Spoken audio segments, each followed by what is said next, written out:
जो यहाँ मौजूद हैं, आपके हम कुछ सवाल लेने की कोशिश करेंगे। 30 मिनट का वक्त हमने उसके लिए तय कर रखा है। इस तरह से ये 2 घंटे की बहस पूरी होगी। 2-3 बुनियादी बातें हैं जिनका हमें ध्यान रखना है। किसी भी किस्म की नारेबाजी में हमें शरीक नहीं होना है। ये हल्ला गुल्ला नहीं है, क्योंकि पूरी दुनिया देख रही है, तो एक नज़ीर कायम करनी है, एक उदाहरण लोगों के सामने रखना है कि पढ़े लिखे लोग इत्तेफाकी और नाइत्तेफाकी रखते हुए भी, एक दूसरे से सहमति और असहमति रखते हुए भी बात कह सकते हैं। यहाँ पर मेरे JNU के प्रोफेसर बैठे हैं, पुरुषोत्तम अग्रवाल जी, जिन्होंने हमें क्लास में सिखाया है कि सहमति का साहस और असहमति का विवेक, और इसका ठीक उलट भी, ये बड़ा जरूरी है। दूसरी बात, ये किसी एक धर्म के बारे में बहस नहीं है, ये बात सबको स्पष्ट होनी चाहिए। किसी धर्म को महान बताने या किसी धर्म को कमतर बताने की ये बहस नहीं है। तो यदि कोई इस उम्मीद से देख रहा है या यहां आया है, तो मैं आपको आश्वस्त करना चाहता हूं कि आपको नाउम्मीदी हाथ लगेगी। इस बहस में बहुत ज्यादा धार्मिक प्रतीकों के इस्तेमाल को लेकर भी ये दोनों लोग जो अभी आपको गंभीर दिख रहे हैं, भले लोग हैं, कल शाम को चाय पर मिले थे, बहुत हंसी मजाक भी इनके बीच हुआ था, और गलबैयां डालते हुए एक तस्वीर भी हुई थी।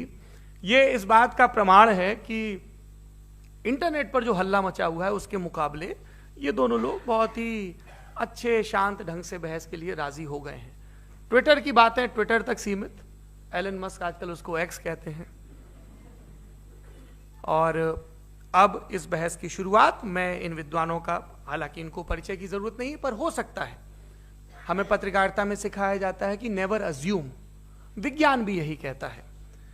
मुफ्ती शमाइल नदवी साहब इस्लामिक विद्वान, शिक्षाविद हैं, कोलकाता के वाहियान फाउंडेशन के संस्थापक हैं, लखनऊ की प्रतिष्ठित दारुल उलूम नदवतुल उलमा से ग्रेजुएशन किया है, सोशल मीडिया और सार्वजनिक मंचों पर अध्यापन और बौद्धिक कामों में सक्रिय हैं, और इस समय इंटरनेशनल इस्लामिक यूनिवर्सिटी मलेशिया से PhD कर रहे हैं। अच्छी बात यह है कि पढ़ाई के साथ साथ ट्रैवल ब्लॉग भी बनाते हैं। पेट्रोनस टावर के सामने का ब्लॉग हमने देखा। हमारे साथ जावेद अख्तर साहब हैं। जावेद अख्तर साहब कवि हैं, शायर हैं, गद्य भी लिखते हैं, फिल्मों के लिए संवाद लिखे हैं, गीत लिखे हैं। इससे इतर ये वैज्ञानिक सोच को लेकर या अपने डिक्लेयर्ड एथिज्म को लेकर भी मुखर रहते हैं और अपने तहीं रैशनैलिटी की बात करते हैं। देवियों और सज्जनों, डज गॉड एग्जिस्ट? इस सवाल का जवाब सब अपने अपने तहीं खोजने की कोशिश कर रहे हैं। कोई इसको गॉड डैम पार्टिकल की खोज बताता है, कोई गॉड पार्टिकल की खोज बताता है, कोई हिग्स बोसान की खोज बताता है, कोई ये सवाल जवाब तलाशने की कोशिश करता है कि मास एग्जिस्टेंस में आखिर आया कैसे, हुआ क्या था, सृष्टि के पहले, समय के पहले क्या था, और कोई ये कहता है कि ये सारी खोजें जिस मस्तिष्क में हो रही हैं प्रकृति के क्रम में, वो कैसे विकसित हुआ। मैं उम्मीद करता हूं कि हम आज इन बुनियादी सवालों के कुछ जवाब हासिल करने में कामयाब हों। मैं सबसे पहले मंच पर आमंत्रित कर रहा हूं मुफ्ती शमाइल नदवी साहब को। आइए सर। जी,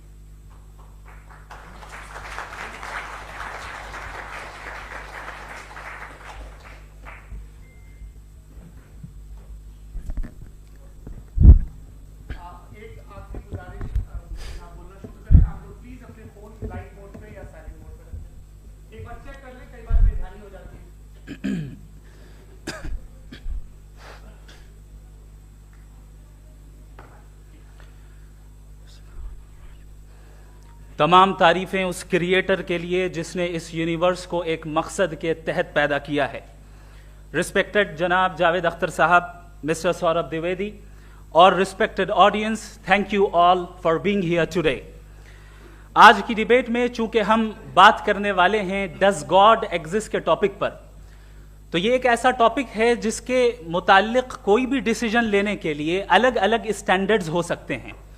लिहाजा डिबेट के शुरू में यह जरूरी है कि हम ये जान लें कि आज के इस टॉपिक में कौन सा स्टैंडर्ड सही होगा और कौन सा गलत होगा। सबसे पहला स्टैंडर्ड जिसे मैं समझता हूं कि हमारे रिस्पेक्टेड जनाब जावेद अख्तर साहब बड़ी तेजी के साथ उसकी तरफ लपकेंगे, वो है साइंस। जबकि साइंस दर हकीकत खुदा के एग्जिस्टेंस को डायरेक्टली साबित करने या उसके एग्जिस्टेंस को डिनाई करने के लिए स्टैंडर्ड नहीं बन सकती। और उसकी वजह क्या है, ये मैं नहीं कह रहा, ये वो लोग कह रहे हैं जो साइंस के एक्सपर्ट्स हैं। नेशनल एकेडमी ऑफ साइंस कहती है science doesn't have the processes to prove और disprove the existence of God. Why?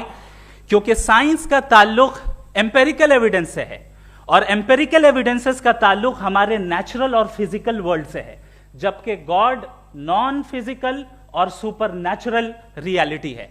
लिहाजा नॉन फिजिकल रियलिटी को आप उस टूल के साथ नहीं चेक कर सकते जिसका काम फिजिकल रियलिटी को तलाश करना है। लिहाजा आज इस डिबेट में गॉड की एग्जिस्टेंस को साबित करने या उसे डिनाई करने में साइंटिफिक एविडेंस को एक्सेप्ट नहीं किया जाएगा। दूसरा स्टैंडर्ड हो सकता है रेविलेशन, कि रेविलेशन के जरिए हम यह साबित करें कि गॉड एग्जिस्ट करता है या नहीं। लेकिन यह स्टैंडर्ड भी आज इररेलेवेंट है। क्यों? क्योंकि रेविलेशन मेरे नजदीक सोर्स ऑफ नॉलेज है, वैलिड सोर्स ऑफ नॉलेज है, लेकिन हमारे जावेद अख्तर साहब के नजदीक यह वैलिड सोर्स ऑफ नॉलेज नहीं है। लिहाजा आज की डिबेट में मैं एक भी एविडेंस किसी भी मजहबी स्क्रिप्चर से नहीं दूंगा ताकि जावेद अख्तर साहब के लिए वो अनएक्सेप्टेबल ना हो। तीसरा जो मेयार हो सकता है वो है ऑब्जर्वेशन, कि भाई कोई कहे कि हमें खुदा दिखाओ, अगर है तो दिखाओ, या ये कि खुदा के एग्जिस्टेंस पर एम्पेरिकल एविडेंस दो, तो ये है दर हकीकत गलत टूल का इस्तेमाल करना। ये ऐसा ही है कि जावेद साहब मुझसे ये मुतालबा करें कि मुफ्ती साहब आप मेटल डिटेक्टर के जरिए प्लास्टिक डिटेक्ट करके दिखाएं। अब चूंकि प्लास्टिक डिटेक्ट नहीं हो पा रही है लिहाजा plastic does not exist. No, you are using the wrong tool. इस टूल से प्लास्टिक को डिटेक्ट नहीं किया जाता। लिहाजा मैं समझता हूं कि गॉड के एग्जिस्टेंस पर एम्पेरिकल एविडेंस का मुतालबा करना एक बचकाना मुतालबा है, और हमारे रिस्पेक्टेड जनाब जावेद अख्तर साहब इस स्टेज से अब बहुत आगे निकल चुके हैं। अब बचता है एक ही स्टैंडर्ड, और वो स्टैंडर्ड है अक्ल, लॉजिक, रीजनिंग। और यही वो स्टैंडर्ड है जिसके तहत गॉड की एग्जिस्टेंस को साबित किया जाएगा या गॉड की एग्जिस्टेंस को डिनाई किया जाएगा। लेकिन चूंकि ये बहुत इंपॉर्टेंट और सेंसिटिव टॉपिक है, इसलिए लॉजिकल आर्ग्यूमेंट भी ऐसा होना चाहिए जो डेफिनेटिव हो, इनडेफिनेटिव ना हो, जो 2 और 2 4 की तरह बिल्कुल वाजे हो, जिसे लॉजिकली रिजेक्ट करना पॉसिबल नहीं हो। फॉर एग्जाम्पल हम कहें हमारे रिस्पेक्टेड मिस्टर सौरभ साहब, ये एक इंसान है और तमाम इंसान कॉन्शियस बीइंग है, लिहाजा नतीजा क्या निकला, हमारे सौरभ साहब भी कॉन्शियस बीइंग है। क्या ये इनडेफिनेट आर्ग्यूमेंट है या डेफिनेट आर्ग्यूमेंट है? ये डेफिनेट आर्ग्यूमेंट है। ये 2 और 2 की तरह वाजे है, इसमें किसी तरह जो है लॉजिकली इसको रिजेक्ट नहीं किया जा सकता। तो अगर आज हमारे जावेद अख्तर साहब ऐसी कोई अकली दलील और लॉजिकल एविडेंस दें खुदा के ना होने पर जो डेफिनेट भी हो, तो मैं ये ऐलान करता हूं कि यकीनन मैं उस एविडेंस को कबूल करूंगा और उस पर गौर करूंगा। लेकिन साथ में यह भी ऐलान कर देता हूं प्रेडिक्शन के तौर पर कि ऐसा कोई डेफिनेट आर्ग्यूमेंट कोई नहीं पेश कर सकता। दलील हम देंगे और डेफिनेटिव दलील देंगे, लॉजिकल दलील देंगे, ऐसी दलील देंगे जो एंटायर एथिस्टिक वर्ल्ड उसे रेफ्यूट नहीं कर सकती। चलें अब हम एक एग्जाम्पल सोचते हैं, एक सिनेरियो, सिंपल सिनेरियो, तमाम ऑडियंस से गुजारिश है, हम और आप एक आइसोलेटेड आइलैंड पर हैं, ऐसा आइलैंड जहां पे हमसे पहले कोई कभी नहीं गया।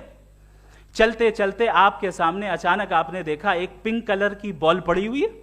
सबसे पहला सवाल आपके जहन में क्या आएगा कि ये बॉल यहां क्यों आई, कैसे आई, ये पिंक कलर की ही क्यों है, कोई और कलर भी हो सकता था, ये इसी शेप में क्यों है, कोई और शेप भी हो सकता था। नेचुरली आप इस तरफ पहुंचेंगे कि कोई ना कोई है जिसने इन स्पेसिफिक प्रॉपर्टीज के साथ इस बॉल को बनाया है और यहां पे रखा है। चूंकि आप जानते हैं कि ये जो बॉल है इसका एग्जिस्ट करना जरूरी नहीं है, ये एग्जिस्ट कर भी सकती थी, नहीं भी कर सकती थी, और एग्जिस्ट करना ही था तो किसी और फॉर्म में करती, किसी और कलर में करती। अब आप इस बॉल को एक्सपैंड करते चले जाएं, एक्सपैंड करते चले जाएं, एक्सपैंड करते चले जाएं, यहां तक कि ये बॉल यूनिवर्स के साइज की हो जाए। बताइए कि क्या साइज के बढ़ जाने से सवाल बदल जाएगा? हरगिज नहीं बदलेगा। अभी भी सवाल रहेगा ये यूनिवर्स कहां से आया, इन स्पेसिफिक प्रॉपर्टीज के साथ कहां से आया, क्यों आया, किसने बनाया, यह सवाल उस वक्त भी वैलिड रहेगा। लेकिन यह सवाल अगर हम जनाब जावेद अख्तर साहब से करें तो चूंकि इनका वर्ल्ड व्यू एथिस्टिक है, और सिर्फ इनका नहीं, मतलब जितने भी एथिस्ट हैं और एथिस्टिक वर्ल्ड व्यू को रखने वाले से अगर आप ये सवाल करें कि ये यूनिवर्स कहां से आया, तो इनका जवाब या तो आर्ग्यूमेंट फ्रॉम इग्नोरेंस होगा या डॉगमेटिक होगा। या तो ये कहेंगे कि मुझे नहीं पता कि ये कहां से आया, लिहाजा गॉड डज नॉट एग्जिस्ट, ये आर्ग्यूमेंट फ्रॉम इग्नोरेंस है, या ये कहेंगे कि ये यूनिवर्स खुद ब खुद बन गया। इसका मतलब ये है कि उस बॉल को भी खुद ब खुद बन जाना चाहिए, लेकिन बॉल के ताल्लुक से ये एक्सप्लेनेशन एक्सेप्ट नहीं की जाएगी कि ये खुद ब खुद बन गई, लेकिन यूनिवर्स के ताल्लुक से कर दिया जाएगा। इसे हम दूसरे अल्फाज में डॉगमा भी कह सकते हैं। दूसरी चीज, हमारे जावेद अख्तर साहब जरूर गॉड ऑफ गैप्स की मिसाल भी जरूर देंगे, और मिसाल देंगे कि पहले जमाने में बिजलियां कड़कती थी तो लोगों ने किसी एक खुदा की तरफ, और बारिश होती थी तो दूसरे खुदा की तरफ मंसूब कर दिया, उनके पास दलील नहीं थी। यह हमारा वर्ल्ड व्यू है ही नहीं, यह हमारा वर्ल्ड व्यू है ही नहीं, क्योंकि नेचुरल फेनोमेना के प्रोसेस की इंटरप्रिटेशन को जान लेने से यह कहां से साबित हो गया कि गॉड एग्जिस्ट नहीं करता है। इस पर मैं इंशाअल्लाह अभी आगे बात करूंगा। आप हजरात ये भी देखेंगे, और मैं ये एक्सपेक्ट करता हूं कि हमारे रिस्पेक्टेड जनाब जावेद अख्तर साहब जरूर इमोशनल आर्ग्यूमेंट्स भी देंगे, जो कि एक लॉजिकल फेलेसी है जब बात आती है ट्रुथ को डिसाइड करने में। क्यों? मिसाल के तौर पर वो कहेंगे कि अगर गॉड है तो ईविल क्यों एग्जिस्ट करता है, जबकि मैं कहता हूं ईविल का एग्जिस्ट करना गॉड के एग्जिस्ट करने की दलील है, उसके खिलाफ नहीं है। चूंकि अगर गॉड है तो हम सब उसके सामने अकाउंटेबल हैं, और अगर हम अकाउंटेबल हैं तो अकाउंटेबिलिटी के लिए ईविल का मौजूद होना जरूरी है, उसके बगैर हम अकाउंटेबल नहीं हो सकते। और अगर हम अकाउंटेबल नहीं हैं तो हम जनाब जावेद अख्तर साहब से पूछेंगे कि आप बताएं कि फिर सफरिंग इस दुनिया में क्यों है? अगर खुदा नहीं है तो सफरिंग क्यों है? और उन लोगों के जज्बे का क्या जिनके अंदर सफरिंग के बाद इंतकाम लेने का जज्बा पाया जाता है और वो इस दुनिया से ऐसे ही चले गए, क्या उनकी सारी तकलीफें बेकार चली जाएंगी? अब आ जाएं उसी एग्जाम्पल की तरफ कि बॉल, मुझसे अगर कोई पूछे इस बॉल को किसने बनाया और या इस एक्सपेंडेड बॉल को किसने बनाया, मैं कहूंगा कि चूंकि ये यूनिवर्स और इस यूनिवर्स की तमाम चीजें कॉन्टिंजेंट हैं। कॉन्टिंजेंट होने का मतलब ये होता है कि जो अपने एग्जिस्टेंस पे किसी के ऊपर डिपेंड करती हो, तो जाहिर है ये यूनिवर्स कॉन्टिंजेंट है। और अगर कोई चीज कॉन्टिंजेंट नहीं है तो मैं रिक्वेस्ट करूंगा कि मुझे दिखा दें कि कौन सी चीज यूनिवर्स में कॉन्टिंजेंट नहीं है, हम भी जरा गौर कर लें और हम भी देख लें। और जब कॉन्टिंजेंट चीजें मौजूद हैं तो फिलोसोफर्स की इस्तिलाह के मुताबिक, हम उस टर्मिनोलॉजी के मुताबिक हम उस जगह तक पहुंचते हैं और उस हस्ती तक पहुंचते हैं जिसे नेसेसरी बीइंग कहा जाता है, कि ये वो नेसेसरी बीइंग है जिसका मौजूद ना होना नामुमकिन हो। क्योंकि अगर ये मौजूद ना हो तो सारी चीजें एग्जिस्टेंस में आएंगी ही नहीं, और ये सारी कॉन्टिंजेंट चीजें उसी के ऊपर डिपेंड करती हैं। अब अगर आप ये सवाल करते हैं कि फिर उस हस्ती को किसने बनाया, फिर उसका कॉज क्या है, फिर उसका कॉज क्या है, फिर उसका कॉज क्या है, और एंडलेसली चले जाएं, इसे हम कहते हैं इन्फिनिट रीग्रेस ऑफ कॉजेस, जो कि लॉजिकल फेलेसी है। कॉन्सेप्चुअली इंफिनिटी पॉसिबल है। मिसाल के तौर पे न्यूमेरिकल्स 1 2 3 गिनते चले जाएं, इन्फिनिट नंबर्स हैं। मैं कॉन्सेप्चुअली बात नहीं कर रहा, प्रैक्टिकली रियलिटी में साबित करके दिखाएं कि infinite regress of causes possible हैं या नहीं। अगर पॉसिबल हैं तो हम मान लेंगे, मिसाल दे दें, और पॉसिबल नहीं है तो एक ही ऑप्शन बचता है जिसे हम कहते हैं नेसेसरी बीइंग। ऐसी नेसेसरी बीइंग जो इंडिपेंडेंट है, क्योंकि अगर वो डिपेंडेंट हुई तो वो नेसेसरी नहीं रहेगी। ऐसी इंडिपेंडेंट बीइंग जो इटर्नल है, अगर वो इटर्नल नहीं होगी, उसकी बिगिनिंग होगी तो वो खुद कॉन्टिंजेंट है। ऐसी बीइंग जो पावरफुल है, क्योंकि कॉन्टिंजेंट को एक्चुअलाइज करने के लिए पावर चाहिए। ऐसी बीइंग जो इंटेलिजेंट है और नॉलेजेबल है, क्योंकि ये यूनिवर्स स्पेसिफिक फॉर्म और स्पेसिफिक लॉज ऑफ नेचर के तहत प्रिसाइजली चल रहा है। थैंक यू मुफ्ती साहब।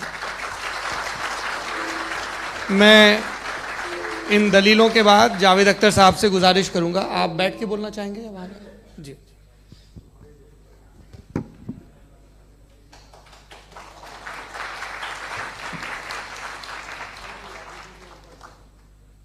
पहले तो मैं मुफ्ती साहब को एक अच्छी खबर देना चाहूँगा कि मेरी नॉलेज साइंस के बारे में बड़ी मामूली है, तो आप फिक्र ना करें उसकी, लेकिन कुछ कॉमन सेंस है मुझ में। देखिए, ये खुदा का तस्वुर कोई नया तस्वुर नहीं है, ये सदियों से रहा है। ये कुछ रिलीजन 3000 साल पुराने होंगे, 4000 साल पुराने होंगे, लेकिन इंसान कोई 10,000 12,000 साल से एग्जिस्ट करता है होमोसेपियन की शक्ल में, और हमेशा कुछ ना कुछ मजहब रहे। ये मजहब जाहिलों के नहीं थे, ये मजहब एक ऐसी ग्रीक सोसाइटी के थे जहाँ बड़े बड़े फिलोसफर्स पैदा हुए। ये मजहब इजिप्शियंस के थे जिन्होंने पिरामिड्स बनाए थे। ये रोमन्स के थे कि जिनका आर्किटेक्चर और सेनेट यानी पहली बुनियाद डेमोक्रेसी की लिमिटेड थी मगर डेमोक्रेसी थी, ये उन लोगों ने किए थे। तो इनका जो जुपिटर था, रा था, ज़्यूस था, उन्हें उस पर इतना ही एतमाद था जितना आज किसी मजहबी आदमी को अपने खुदा पे होगा। क्रिश्चियनिटी आने से पहले यूरोप में एक मजहब था जर्मेनिक रिलीजन। उसका एक खुदा था, उसकी एक बीवी थी, उसके 2 बेटे थे, एक बेटी थी। फिर जर्मनी में जब यूरोप में क्रिश्चियनिटी आई तो वो खुदा, उसकी बीवी और पूरे ख़ानदान चला गया। तो हमने अगर हम हिस्ट्री देखें तो खुदा जो हैं वो ज़्यादातर फ़नी है, वो हमेशा रहे नहीं।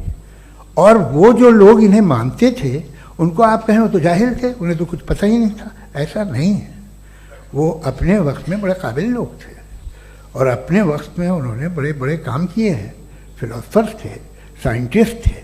लेकिन उनका मजहब कहाँ गया, उनके खुदा कहाँ गए? आज जो खुदा हैं दुनिया में लोग उन्हें मानते हैं। आपको क्या मालूम कि कितने बरसों के बाद क्या होने वाला है? हम यूरोप में देखते हैं तो चर्च खाली हैं। तो वक्त के साथ चीज़ें बदलती हैं। जहाँ तक इसका ताल्लुक है मजहबों का, हर मजहब आपसे एक चीज़ मांगता है, फेथ। ये फेथ क्या चीज़ होती है? What is the difference between faith and belief? ये तो बहुत ही अहमखाना बात होगी कि कोई आदमी कहे साहब अगर खुदा है तो मुझे दिखाइए। ये तो जाहिलाना बात हुई। मैंने तो नॉर्थ पोल नहीं देखा है मगर मैं मानता हूँ कि नॉर्थ पोल है। मैं क्यों मानता हूँ? इसलिए कि अगर ये दुनिया राउंड है तो उसका कोई टॉप होगा। कुछ लोग हैं जो वहाँ गए भी हैं, कॉमन सेंस कहता है कि ऐसा होगा, सबूत है, गवाह है, रीज़न है। तो ये मेरा फेथ नहीं है। तो फेथ में और बिलीफ में डिफरेंस क्या है? जो मजहब मांगता है आपसे, हर मजहब फेथ मांगता है। फेथ का मतलब ये है कि ना कोई गवाह हो, ना कोई सबूत हो, ना कोई रैशनल हो, ना कोई लॉजिक हो, ना कोई प्रूफ हो, मगर तुम एक बात को मानो। ये है फेथ। वरना बिलीफ होता। अगर इसमें कुछ भी सबूत होते, गवाह होते, तो फिर इसे आप बिलीफ कहते। जैसे मेरा बिलीफ है कि नॉर्थ पोल है, मेरा फेथ थोड़ी है। फेथ इन तमाम शर्तों को रद्द करता है। तो फिर स्टुपिडिटी क्या है? अगर मैं एक बात ऐसी मानूं जिसकी ना कोई लॉजिक है, ना कोई रैशनल है, ना कोई प्रूफ है, ना कोई गवाह है, ना कोई सबूत है, और मैं उसे मानूं, तो ये स्टुपिडिटी हुई। इसे ही भाई कल को मैं यकीन कर लूं कि एलोन मस्क जो है मेरा भाई है, तो मुझे इंतहाई खुशी होगी, सुकून भी बहुत मिलेगा मुझे। लेकिन और कहे भाई क्यों मानते हो, क्या सबूत है भाई, वो तो अमेरिकन है और तुम तो इंडियन हो, वो तो नस्ल अलग है, तुम्हें कभी मिले भी नहीं। साहब देखिए मेरा फेथ है, इस पर बात न किया। फेथ का मतलब ही यह है कि आप प्रूव नहीं कर सकते। अगर आप प्रूव कर सकते हो तो फेथ की जरूरत ही नहीं, फिर तो आप बात करेंगे, आप कितनी बहस कर लीजिए। अल्टीमेटली दुनिया का हर मजहब फेथ पे टिका है, और फेथ का मतलब है एक ऐसा यकीन जिसका कोई सबूत, कोई गवाह, कोई रैशनल नहीं। अब आप ये कहें, क्या आप ये क्यों कह रहे हैं कि साहब ये कायनात किसने बनाई? कमाल ये है कि आपने बताया कि एक आइलैंड पर गए और एक बॉल देखी। आपने ये नहीं कहा कि आइलैंड किसने बनाया, आपको सिर्फ बॉल पे हैरत हुई। हमने आइलैंड पे हमने हैरत नहीं की, होते हैं आइलैंड। इसी तरह ये आइलैंड है, सितारे, ये गैलेक्सीज, ये सब आइलैंड हैं, खला में। हम उन्हें टेकन फॉर ग्रांटेड लेते हैं, हम पूछते नहीं किसने बनाए। आपने जजीरे के बारे में भी नहीं पूछा है। मेरी पैदाइश कैसे हुई? क्या मैं प्लान पैदा हुआ था? I was plan to be born. या एक लकी स्पर्म था जो किसी एग से चिपक गया। मेरी पैदाइश रैंडम। और इंसाफ जिसे आप कहते हैं, इंसाफ का तो नेचर से कोई वास्ता ही नहीं है। जो आप कहते हैं कि एक दिन इंसाफ मिलेगा, इंसाफ is a human concept, nature में कोई इंसाफ नहीं। अगर शेर हिरन को खा जाता है तो उसे कोई सजा नहीं मिलती। अगर एक आंधी आती है और हरे भरे पेड़ों को उखाड़ के फेंक देती है तो आंधियों की जेल नहीं होती है। नेचर में इंसाफ नहीं, इसलिए वो नेचर को इंसाफ की जरूरत भी नहीं। नेचर तमाम एक है। अब हम कहें कि साहब ये देखिए जो मैंने खाना खाया था ये मेरी आंख तो नहीं यूं कर दिया उसे तो इसे सजा मिलनी नहीं, वो सिस्टम है, ऐसे ही चल रहा है। नेचर बगैर इंसाफ के है। इंसाफ इज अ ह्यूमन कॉन्सेप्ट। तो जो आपसे कहता है कि मैं तुम्हें इंसाफ दूंगा वो इंसानी जहन की पैदावार है। ये नेचुरल है ही नहीं, ये आसमानी है ही नहीं। नेचर का तसव्वुर, इंसाफ का तसव्वुर। भाई आप साथ मिलते हैं, अब आप लेफ्ट हैंड ड्राइव करते हैं, ये क्या है? तमाम सच, तमाम नेकी, तमाम शराफत लेफ्ट हैंड ड्राइव है। वरना क्या होगा, या तो आप क्रॉस कर देंगे, आपका एक्सीडेंट हो जाएगा, या आप किसी को मार देंगे, या ट्रैफिक जैम हो जाएगा। झूठ, बेईमानी, रिश्वतखोरी, ये तमाम जो है driving on the wrong side है। इसके ऊपर कुछ नहीं। ये तो हमने बनाया, जैसे हमने लेफ्ट हैंड ड्राइव बनाई है। ये कॉन्सेप्ट ऑफ इंसाफ जो है ये हमारा है, इसका नेचर से कोई वास्ता नहीं। शेर खा जाता है हिरन को, उसे जेल होती है क्या? कुछ भी नहीं, है ही नहीं। तो ये जो दुनिया के रिलीजन प्रॉमिस करते हैं आपसे इंसाफ, इसी से मालूम होता है कि ये मैन मेड है। ये तसव्वुर कहीं और का है ही नहीं। जो नेचर है, कुछ लोग कहते हैं नेचर ही खुदा है, तो नेचर में तो इंसाफ नहीं कहीं। और आप वादा कर रहे हैं कि तुम्हें मरने के बाद इंसाफ मिलेगा। मुझे अगर मिलेगा तो मैं बहुत खुश होऊंगा, लेकिन मैं यकीन नहीं कर पाता हूं, इसलिए कि मैं फेथ नहीं पैदा कर सकता। The very fact that religions demand faith, इसका मतलब है कि उनके पास जस्टिफिकेशन नहीं है। अच्छा था फिर रिलीजन अगर मॉडरेशन में है, कोई सा भी नहीं, वो आप में कुछ खूबियां भी पैदा करता होगा, देखिए उससे ये फ़ायदा है, वो फ़ायदा है। अल्कोहल जो है वो ज़्यादातर दवाओं में यूज़ होती है। और एक सर्वे किया गया था अमेरिका में कि लॉन्जेटिविटी किन लोगों की है, तो एक तरफ वो लोग थे जो शराब पीते ही नहीं थे, और एक तरफ वो थे जो एक बोतल शराब रोज पीते थे। सबसे ज़्यादा लंबी उम्र की है जो 2 पैक नाप के शराब पीते और खाना खाते हैं। मगर हम शराब को बुरा समझते हैं, मैं भी बुरा समझता हूँ। क्यों? ऐसा होता नहीं। कुछ चीज़ों में आदत होती है जो बढ़ती है। आज तक में एक आदमी दूध पीता है, आप 10 साल बाद भी मिलेंगे तो एक ही गिलास पीता होगा। ऐसा नहीं होता, सुबह से दूध पीता रहता है। मिल्कोहलिक मैंने नहीं देखे, अल्कोहलिक होते हैं। ये टेंडेंसी है मजहब की कि वो बढ़ता है, जैसे कैंसर बढ़ता है, जैसे शराब बढ़ती है। कुछ लोग होंगे जो उसे सही तरह से यूज़ करते हैं। मुझे यकीन है कि हमारे मुफ्ती साहब भी उनमें से एक, इनसे बहुत खुशी हुई मुझे इनसे मिलकर। लेकिन कितने लोग हैं कि आज आप देखते हैं दुनिया में जो तबाहियाँ हैं, इनमें कितना हाथ है उन लोगों का जो बिलीवर कहते था मजहब ये नहीं कहता, ना कहता होगा, मगर जब ये मजहब पीते हैं तो ऐसे बिहेव करते हैं। थोड़ा सा अगर हो तो शायद बहुत अच्छी बात, लेकिन शराब थोड़ी सी नहीं रहती, उसमें टेंडेंसी है पहले।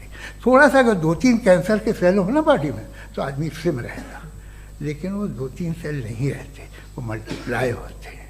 जावेद साहब टाइम पूरा हो गया। टाइम हो गया, तो बस बात खत्म हो गई। अच्छा, मुझे कुछ और कहने को था भी नहीं। जी, मैं पहले जवाबी दौर के लिए इनवाइट कर रहा हूं मुफ्ती साहब को। Your rebuttal round 1, you have 7 minutes.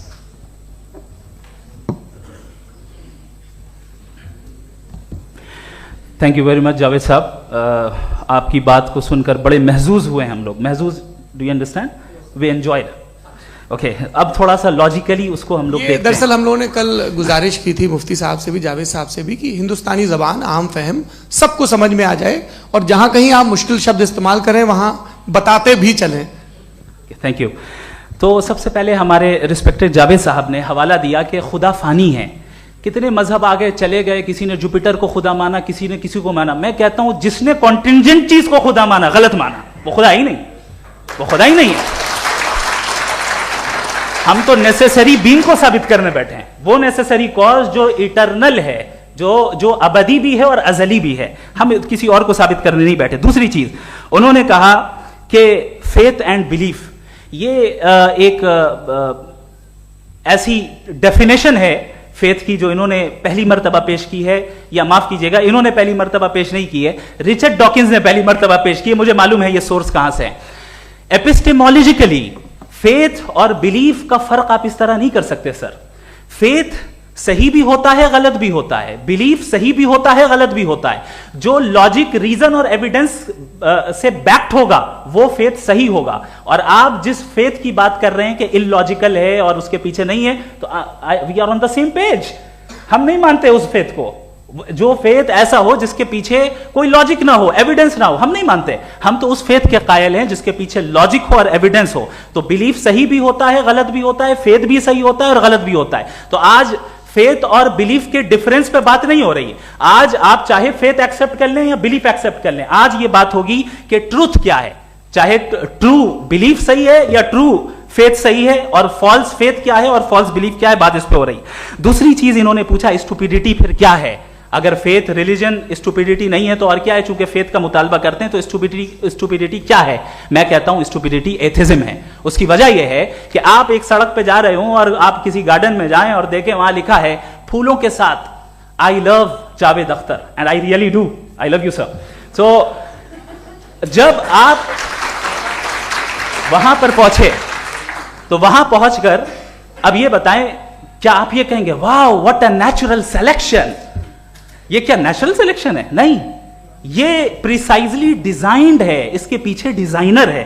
लिहाजा अगर कोई एक ऐसी कॉमन सेंस की बात को कबूल नहीं कर रहा है कि यूनिवर्स जो इतने प्रिसाइजली काम कर रहा है, हम कह दें कि खुद ब खुद बन गई, मैं समझता हूं इससे बड़ी स्टुपिडिटी और कुछ नहीं है। ये रैशनल चीज है।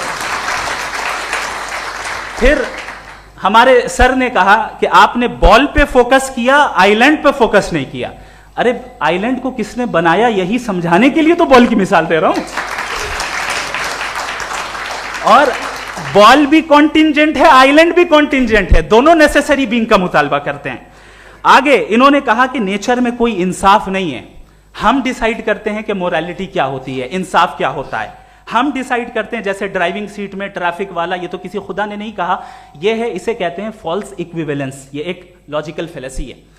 आपने जो है मिसाल दी ड्राइविंग की और ट्रैफिक की, ये सब्जेक्टिव मोरालिटी है। आप सब्जेक्टिव मोरालिटी को मिसाल बनाकर ऑब्जेक्टिव मोरालिटी के ऊपर नहीं थोप सकते। इंसाफ की ऑब्जेक्टिव मोरालिटी। अगर आप ये कहते हैं कि नेचर में इंसाफ नहीं है, तो इंसाफ का न होना ये नेचुरल हुआ, तो फिर नेचर को नेचर रहने दे। क्यों हम इतना स्ट्राइव कर रहे हैं दुनिया में इंसाफ लाने के लिए? ये तो इलॉजिकल बात है, इरैशनल बात है।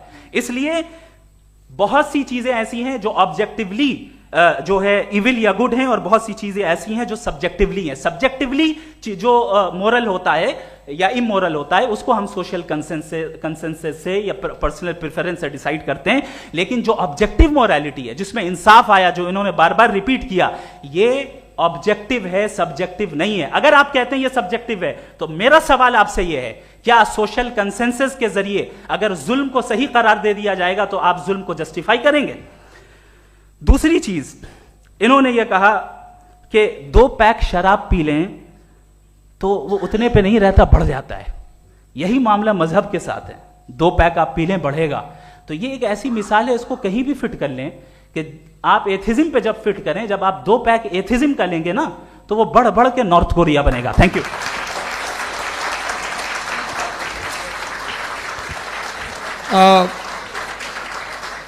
फर्स्ट राउंड की रिबटल के लिए मैं जावेद साहब को इनवाइट कर रहा हूं। आपके पास 7 मिनट का वक्त है, रीसेट कर दीजिएगा प्लीज।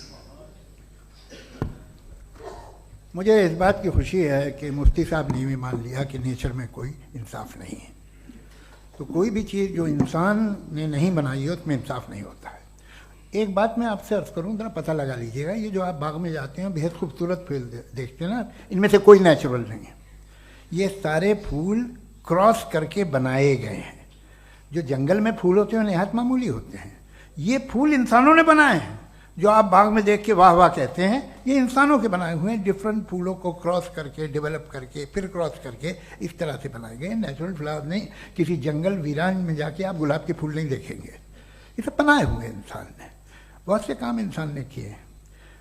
बाकी है कि आपने मेरी एक बात का जवाब नहीं दिया, जिससे मुझे शिकायत है कि फेथ क्या है और आप फेथ मांगते क्यों हैं मुझसे। आप तो लॉजिकल हैं, आपके पास तो सारे रैशनल हैं, आपके पास सारे सबूत हैं, तो आपको फेथ की डिमांड क्यों करते हैं कि भाई तुम सरेंडर कर दो और सवाल मत करो। कोई मजहब सारे सवाल करने की इजाजत नहीं देता है और मना करता है कि ज़्यादा सवाल ना करो, बह जाओगे तुम। आप क्यों रोकते हैं? हकीकत यह है कि इंसानी तारीख क्या है। इंसानी तारीख ये है कि दुनिया में दो तरह के लोग हुए हैं। एक वो जिन्होंने अपनी लाइल्मी की परस्तिश की है, दूसरे वो जिन्होंने अपनी इग्नोरेंस या लाइल्मी से झगड़ा किया है और मालूम किया है कि क्या है। ये जो आप कह रहे हैं, आज आप हैरान हैं कि भाई ये यूनिवर्स कैसे बनी। लोग हैरान थे कि सूरज डूबता है तो इधर से कैसे निकलता। और आप एक कदम जाके हमेशा का मानने को तैयार है, एक कदम पीछे ही मान जाइए। भाई आप इसके बाद जाते हो, कहते सवाल ना करना कि ये कहाँ से आया, ये पावर तो हमेशा से हमेशा रहेगी। तो आप यूनिवर्स के बारे में मानने में क्या तकलीफ है? एक कदम पहले रुक जाइए। ये हमेशा से थी या नहीं थी हमें मालूम नहीं है। और ये कहना कि हमें मालूम नहीं है, कमाल ये है कि दुनिया के सारे मजहब सब जानते हैं ये दुनिया कैसे बनी थी, कैसे मिटेगी, मरने के बाद क्या होगा, इनको सब इल्म है। इनको किसी को डायनासोर होते थे पहले ये नहीं पता था, किसी को नहीं पता। किसी भी दुनिया की मजहबी किताब में डायनासोर का जिक्र नहीं है। लेकिन बाकी सब बातें, how to make universe in 4 easy lessons and बाकी सब पता है। जिसको सब पता है वो गड़बड़ है। हम में ये इनकिसार, ये ह्यूमिलिटी होनी चाहिए कि हम ये कहें कि हमें ये बहुत सारी बातें नहीं मालूम, लेकिन हम उनकी परस्तिश ना करना, अपनी लाइल्मी को की परस्तिश ना करें, हम उसे पता लगाने की कोशिश करें। जिस दुनिया में आप बैठे हैं सर, ये हॉल जो है, ये इलेक्ट्रिसिटी जो है, ये माइक जो है, जिस हवाई जहाज से आप आए थे, वो जिस कार से आप यहाँ आए हैं, ये सब उन लोगों की बनाई हुई है जिन्होंने सवाल किए थे। ये दुनिया जिसमें आप आज आराम से हैं, ये उन लोगों की बनाई है कि जिन्होंने सवाल किए थे। और हर स्टेज पे इन सवालों को मकरूह कहा गया था, गलत कहा गया था। आप जरा तारीख पढ़िए, एक बड़ी दिलचस्प किताब है बर्ट्रैंड रसेल की, जिसमें उसने रिलीजन एंड साइंस कि कब से रिलीजन जो है साइंस के अगेंस्ट है। और हद तो यह है कि भाप के इंजन के खिलाफ थे, स्टीम इंजन के भी खिलाफ थे, और फतवे हुए उन पर, वेटिकन ने दिए। तो ये हमेशा, अभी जैसे ही ये राइट विंगर आते हैं अमेरिका में पावर में, तो वो जो अपना ये क्या बोलते हैं उसे, सीड क्या बोलते हैं, सीड क्या जो, हाँ नहीं सीड जो होते हैं जिस पे जी, नहीं भाई, वो जो ह्यूमन बॉडी के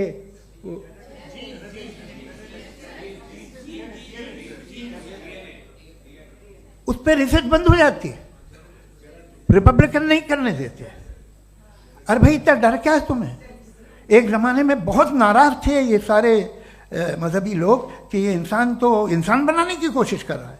आपको क्या तकलीफ भाई, बना ले तो बना लेने दो, ये खौफ क्या है? और ये सब आज जो आप कह रहे हैं नामुमकिन है, ये कैसे हुआ? मुझे एक किस्सा याद आता है। जब मैं 6ठी क्लास में था तो मैं मैथमेटिक्स में बहुत वीक था, तो एक टीचर रख दिया गया, उसने 1 2 3 4 5 6 7 तो सिखा दिया मुझे। वो दिन मैं भूल नहीं सकता हूँ मुफ्ती साहब, जिस दिन उसने ये बताया कि 1/2 क्या होता है और 3/4 क्या होता है, मुझे ऐसा लगा कि मेरा सर बीच से फट जाएगा। ये आदमी कह रहा है कि जो दीवार के अंदर जाओ वॉक करते हुए। आज हंसता हूं मैं इस बात पे। तो आज जो बातें आपके जहन से बिल्कुल परे हैं और आप हैरान होते हो उन्हें देख के, एक वक्त आएगा कि मामूली लगेंगे। और हुआ है, आपकी इंसानी तारीख ही है। इतनी जल्दी सारे फैसले आप मत कर लीजिए, थोड़ा ये ह्यूमिलिटी रखिए कि भाई ये हमें नहीं मालूम। ये कहने में क्या आ रहा है?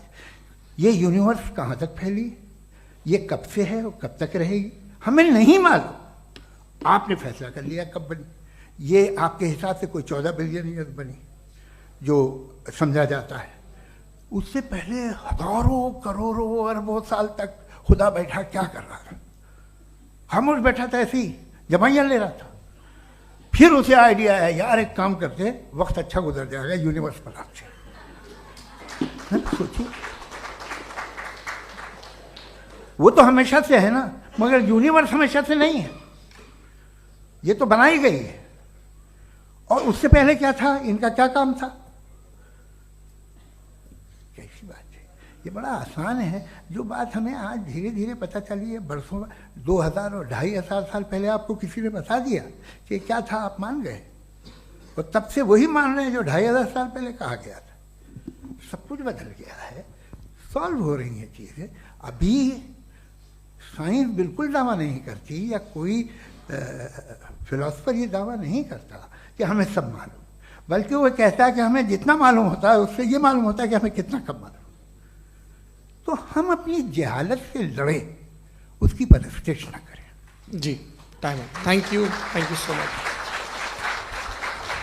मैं तर्कों की श्रृंखला में राउंड 2 के लिए मुफ्ती साहब को आमंत्रित कर रहा हूं। आपके पास एक बार फिर से 7 मिनट का वक्त है। शुक्रिया। जनाब जावेद अख्तर साहब कई मर्तबा दोहरा रहे हैं कि फेथ का मतलब बताइए, फेथ का मतलब बताइए। मैंने बता दिया, फेथ सही भी होता है, गलत भी होता है। और आज हम फेथ पे बात नहीं कर रहे, हम ट्रुथ और डज गॉड एग्जिस्ट पे बात कर रहे हैं। क्या डज गॉड एग्जिस्ट, ये ट्रुथ यानी गॉड है या नहीं है, इसमें से दोनों ट्रुथ क्या है। अब आप उसे फेथ कह लें, बिलीफ कह लें, नॉट माई बिजनेस। उसके बाद आपने कहा कि भाई सवाल करने से मजहब रोकता है। मैं कहता हूं जो रोकता है वो रोकता होगा, मैं नहीं रोकता, बल्कि सवाल करें, सवाल करना चाहिए। सवाल कर करके तो हम आगे बढ़ते हैं, तरक्की करते हैं, और इसीलिए मैं आज यहां पे आया हूं। लेकिन सवाल सिर्फ खुदा से नहीं होगा, आपसे भी होगा। सवाल एथिज्म से भी होगा, सवाल सिर्फ मजहब से नहीं होगा, सबसे होगा। और आज मैं सवाल करूंगा और उम्मीद है कि आप जवाब देंगे। अभी तक आपने वैसे कॉन्टिंजेंसी आर्ग्यूमेंट का कोई जवाब नहीं दिया। चलें, आपने कहा यूनिवर्स के बारे में इटर्नल क्यों नहीं बोल देते। ये चूंकि लॉजिकली पॉसिबल ही नहीं है कि यूनिवर्स इटर्नल हो। यूनिवर्स एक कॉन्टिंजेंट चीज है जो टाइम एंड स्पेस के पाबंद है, टाइम एंड स्पेस से बाउंड है। जो टाइम एंड स्पेस से बाउंड होगा वो कॉन्टिंजेंट होगा, जो कॉन्टिंजेंट होगा वो उसकी बिगिनिंग हुई होगी, जिसकी बिगिनिंग हुई होगी वो इटर्नल नहीं हो सकता। ये तो कॉमन सी बात है। आपने कहा कि किसी मजहबी किताब में डायनासोर का जिक्र नहीं है। अफसोस कि आज तक किसी मैथमेटिक्स के किताब में मुझे डायनासोर का जिक्र नहीं मिला। तो इसका मतलब मैथमेटिक्स की किताब बेकार है? नहीं, उसका वो टॉपिक नहीं है। रेवलेशन का और मजहबी किताबों का टॉपिक ये नहीं है कि आपको आके बताए साइकिल कैसे बनाते हैं, या आकर ये बताएं कि जो है डायनासोर कब था। वो तो मोरालिटी सिखाने आया है, गॉड के बारे में बताने आया, नॉन फिजिकल रियलिटी की हकीकत को सिखाने के लिए आया। रिलीजियन साइंस को रोकता है? नहीं रोकता। अगर रोकता है तो गलत करता है। रिलीजियन साइंटिज्म को रोकता है, जिसमें हमारे जावेद साहब मुब्तला है। साइंस और साइंटिज्म में फर्क है। साइंटिज्म यह है कि आप समझें कि साइंस और साइंटिफिक मेथोडोलॉजी ये नॉलेज को हासिल करने का वाहिद सोर्स ऑफ नॉलेज है। यह है साइंटिज्म। हम इसे रिजेक्ट करते हैं। हम साइंस को तो तरक्की करते हैं, भाई आप हमारी पूरी तारीख कर लें, पढ़ लें तो आपको पता चल जाएगा। बहरहाल ये अलग टॉपिक है। उसके बाद इन्होंने एक लफ्ज कहा, वेटिकन ने फतवा दिया। वेटिकन का फतवे से कोई ताल्लुक नहीं है, दोनों कॉन्ट्राडिक्टरी अल्फाज हैं। उसके बाद उन्होंने कहा कि भाई हमें नहीं मालूम। अगर नहीं मालूम तो क्लियरली कह देना कि नहीं मालूम है, इसमें क्या हरज है। तो वही तो मैं कह रहा हूं ना कि आप कह दें कि नहीं मालूम, लेकिन क्लेम क्यों कर रहे हैं कि गॉड एग्जिस्ट नहीं कर रहा है। आप कह दें नहीं मालूम है, हो सकता है हो सकता ना हो, लेकिन आप क्लेम कर रहे हैं। द मोमेंट यू से God does not exist. This is a claim. And now the burden of proof is upon you too. जैसे हमारे ऊपर है. और क्यों है मैं बताता हूं. क्यों है ये भी मैं बताता हूं. Philosophically जो क्लेम होता है ना, सिर्फ ये नहीं होता कि इंसान कहे पॉजिटिव क्लेम करे और नेगेटिव क्लेम करे तो बर्डन ऑफ प्रूफ नहीं है. आप मिसाल के तौर पे मैं कहूं कि फुला उस कमरे में कोई नहीं है, मैंने एक नॉलेज का क्लेम किया है. उस कमरे में कोई नहीं है, मैंने एक नॉलेज का क्लेम किया. या तो मैं कहूं मुझे नहीं पता, हो भी सकता है नहीं भी हो सकता है, this is not a claim. लेकिन जब मैं कह रहा हूं कि वहां कोई नहीं है या मैं कह रहा हूं वहां कोई है, दोनों क्लेम है और दोनों के ऊपर बर्डन ऑफ प्रूफ है. हमारे ऊपर भी बर्डन ऑफ प्रूफ है. मैंने कंटिजेंसी आर्ग्यूमेंट दिया, इसे तोड़कर दिखाइए. आखिरी चीज, इन्होंने कहा कि खुदा दुनिया बनाने से पहले 150 साल पहले या करोड़ों साल पहले क्या कर रहा था. अरे हजरत, चलें बहरहाल मैं जवाब दे देता हूं. आप हमारे रिस्पेक्टेड पर्सनालिटी हैं, अगर आप नहीं होते तो मैं ऐसे एंटरटेन ही नहीं करता. टाइम, ये 100 साल पहले या 100 साल बाद, पहले बाद में अभी, ये वो अल्फाज हैं जिनका ताल्लुक टाइम से है. टाइम शुरू ही हुआ है यूनिवर्स की बिगिनिंग के बाद, तो उसके पहले खुदा क्या कर रहा था. सवाल इलॉजिकल है, ये फेलेसी है. यानी आप ये कह रहे हैं कि यूनिवर्स के बनने से पहले खुदा क्या कर रहा था. टाइम के बनने से पहले, पहले का ताल्लुक टाइम से, टाइम उस वक्त था ही नहीं, तो ये सवाल ही इनवैलिड है खुदा के ताल्लुक से.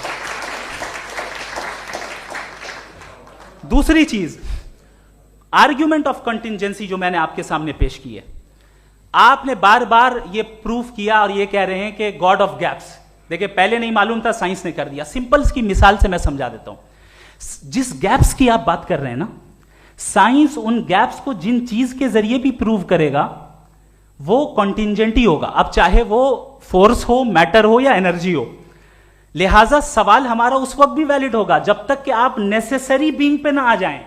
और इन्फिनिट रिग्रेस पॉसिबल नहीं है of causes in practical world, तो जाहिर है कहीं रुकना पड़ेगा. जहां रुकेंगे वही खुदा है. दूसरी चीज, आपने ये क्या कह रहा था मैं, किस पॉइंट को? What? Oh no, after that. Just now. हाँ, जहां रुकेंगे वही खुदा है. बहरहाल, तो टाइम का जिक्र हो गया. गॉड ऑफ गैप, सॉरी, या इसकी एक मिसाल आप ले लें. एक कार है, एक साहब ने देखा कि भाई कार जो है उसके व्हील्स कितने अच्छे लगे हुए हैं सही जगह पे, स्टीयरिंग जो है कितने अच्छे जगह पे लगी हुई, और सीट्स कितने वेल डिजाइंड है, कितनी प्रिसाइजली ये कार काम कर रही है. तो जरूर कोई ना कोई इसे क्रिएट किया है, किसी ने क्रिएट किया है. अब जावेद साहब आए और कहे अरे जनाब बोनेट खोलिए, इसमें इंजन है, इंजन इस कार को चला रहा है, hence prove no one has created the car. This is illogical, this is irrational. आपने इंजन के जरिए उस गैप को तो साबित किया, लेकिन क्या उससे कार की जो क्रिएशन है और उसका जो क्रिएटर है ये इम्पॉसिबल हो जाए? ऐसा पॉसिबल है? उसका सवाल खत्म हो जाए, ऐसा पॉसिबल है? नहीं. आपने गैप्स को फिल करके, कॉन्टिंजेंट चीजों से गैप्स को फिल करके हमारे ऑब्जर्वेशन को और ब्रॉड कर दिया. अब हमें और पता चल गया कि ये जो कार है इसका सिस्टम कितना ज्यादा कॉम्प्लेक्स है. पहले कम समझते थे, अब कॉम्प्लेक्सिटी और ज्यादा वाजे हो गई. अब हमें समझ में आ रहा है कि हमारी सर्टेनिटी और बढ़ गई कि जरूर इस कार को किसी ना किसी ने बनाया. यही मामला यूनिवर्स का है. साइंस हमेशा फिजिकल वर्ल्ड की चीजों को ही फिल करती जाएगी और फिजिकल चीजों से ही करती जाएगी, चूंकि एम्पेरिकल एविडेंस का ताल्लुक फिजिकल वर्ल्ड से है. आप साइंस के जरिए मेटाफिजिकल रियलिटी को कभी साबित नहीं कर सकते. ये रॉन्ग टूल का इस्तेमाल करना है. ये वही काम है कि आप मेटल डिटेक्टर से प्लास्टिक डिटेक्टर करने चलें, जो कि जाहिर है सही नहीं है. Thank you.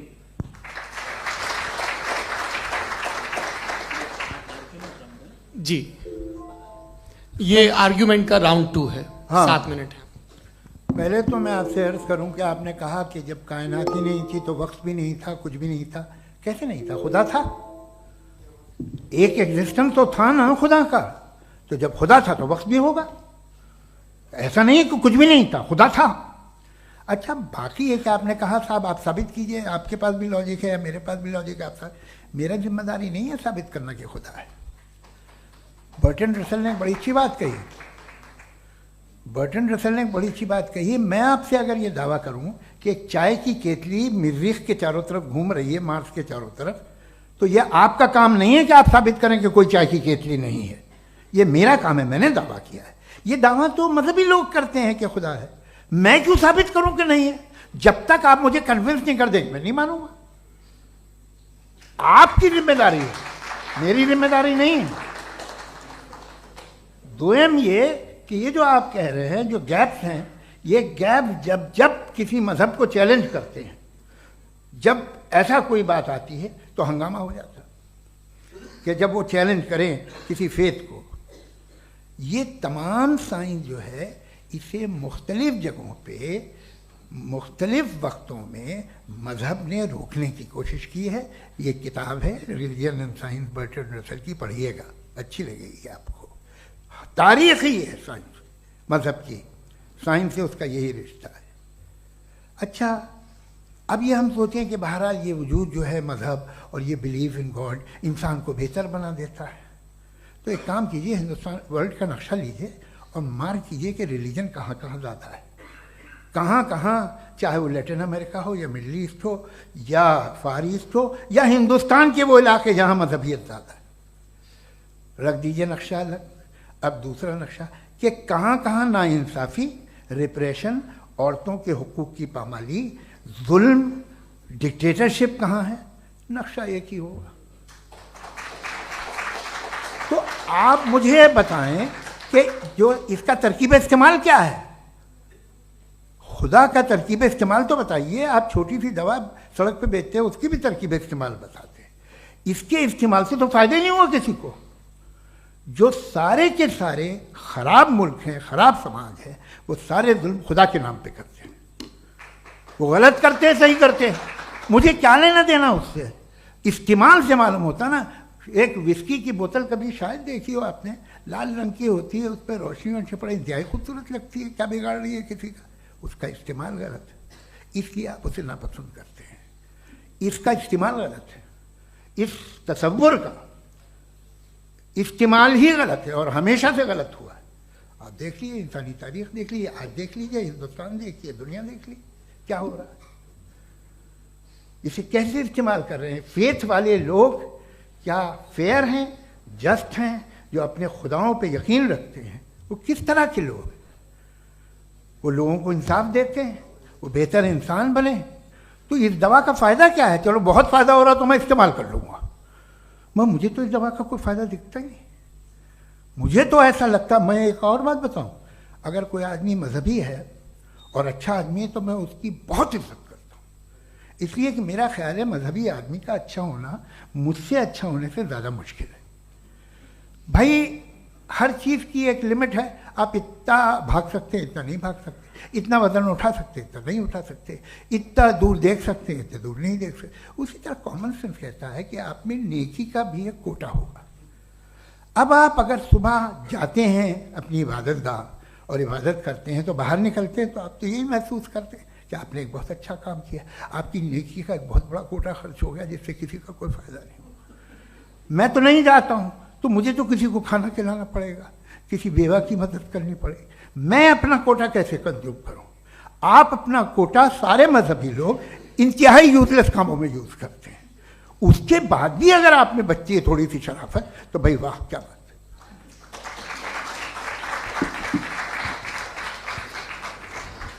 एक तो मुझे ये बात बहुत अच्छी लग रही है कि दोनों ही विद्वान समय को मानते हैं और बहुत समय से अपनी दलीलें और बाज दफ़ा समय से पहले अपनी तकरीरें पूरी करके अपनी अपनी कुर्सी पर बैठ रहे हैं। ये इस आर्ग्यूमेंट का राउंड 2 पूरा हुआ। अब रिबटल का राउंड 2 है और उसके बाद क्रॉस एग्जामिनेशन होगा। नहीं, आपका आर्ग्यूमेंट हो गया सर।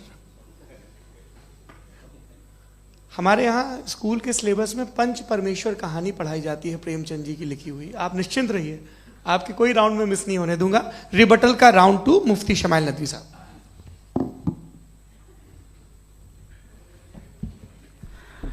असल में जो हकीकी प्रॉब्लम है, असल प्रॉब्लम है वो ये है कि जावेद साहब के पास कॉन्सेप्ट ऑफ गॉड क्लियर नहीं है। इन्होंने कहा कि कायनात से पहले खुदा तो था, तब भी तो टाइम होगा। ये टाइम कायनात का हिस्सा है।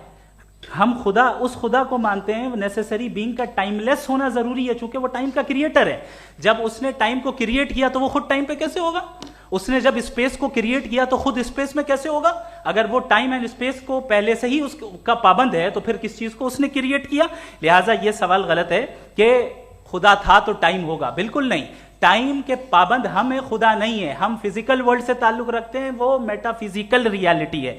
दूसरी चीज इन्होंने मिसाल दी कि चाय की केतली हवा में घूम रही होगी, और पता नहीं शायद वो बर्टन रसल का उन्होंने हवाला दिया। बहरहाल यही प्रॉब्लम है। प्रॉब्लम यही है कि हम चीजों के दरमियान डिफरेंशिएट नहीं कर पाते। ये जो आपने मिसाल दी ये इमेजिनेशन है, और मैं जो साबित कर रहा हूं वो लॉजिकल नेसेसिटी है।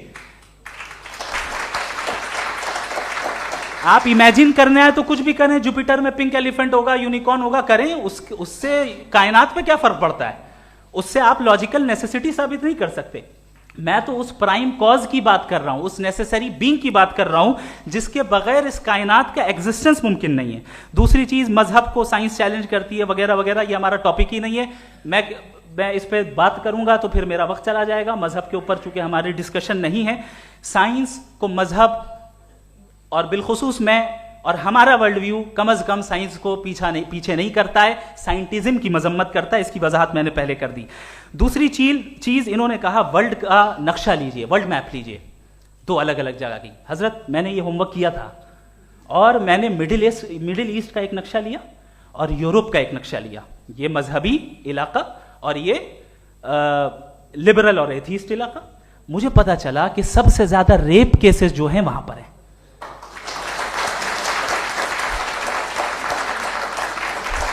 मुझे ये पता चला यूएन की रिपोर्ट के मुताबिक, मैं ये अपने घर से नहीं लेके आ रहा, कि जो वर्किंग वुमेन है यूरोपियन कंट्रीज में, उसमें 81% वुमेन सेक्सुअल हैरेसमेंट का वर्क में शुमार हो रही है। ये मिडिल ईस्ट में नहीं हो रहा है, वो मजहबी लोग हैं इसलिए नहीं हो रहा है। दूसरी चीज, आपने ये कहा कि मजहबी आदमी का अच्छा होना हमारे अच्छे होने से बहुत मुश्किल है, बहुत मुश्किल है। तो इसका मतलब यह है कि गॉड के अलावा आपके पास अच्छे और बुरे का कोई स्टैंडर्ड है। मैं चाहूंगा कि कन्वर्सेशनल स्टाइल वाली डिस्कशन और सेगमेंट पे इसी पे बात कर लेते हैं। Thank you very much.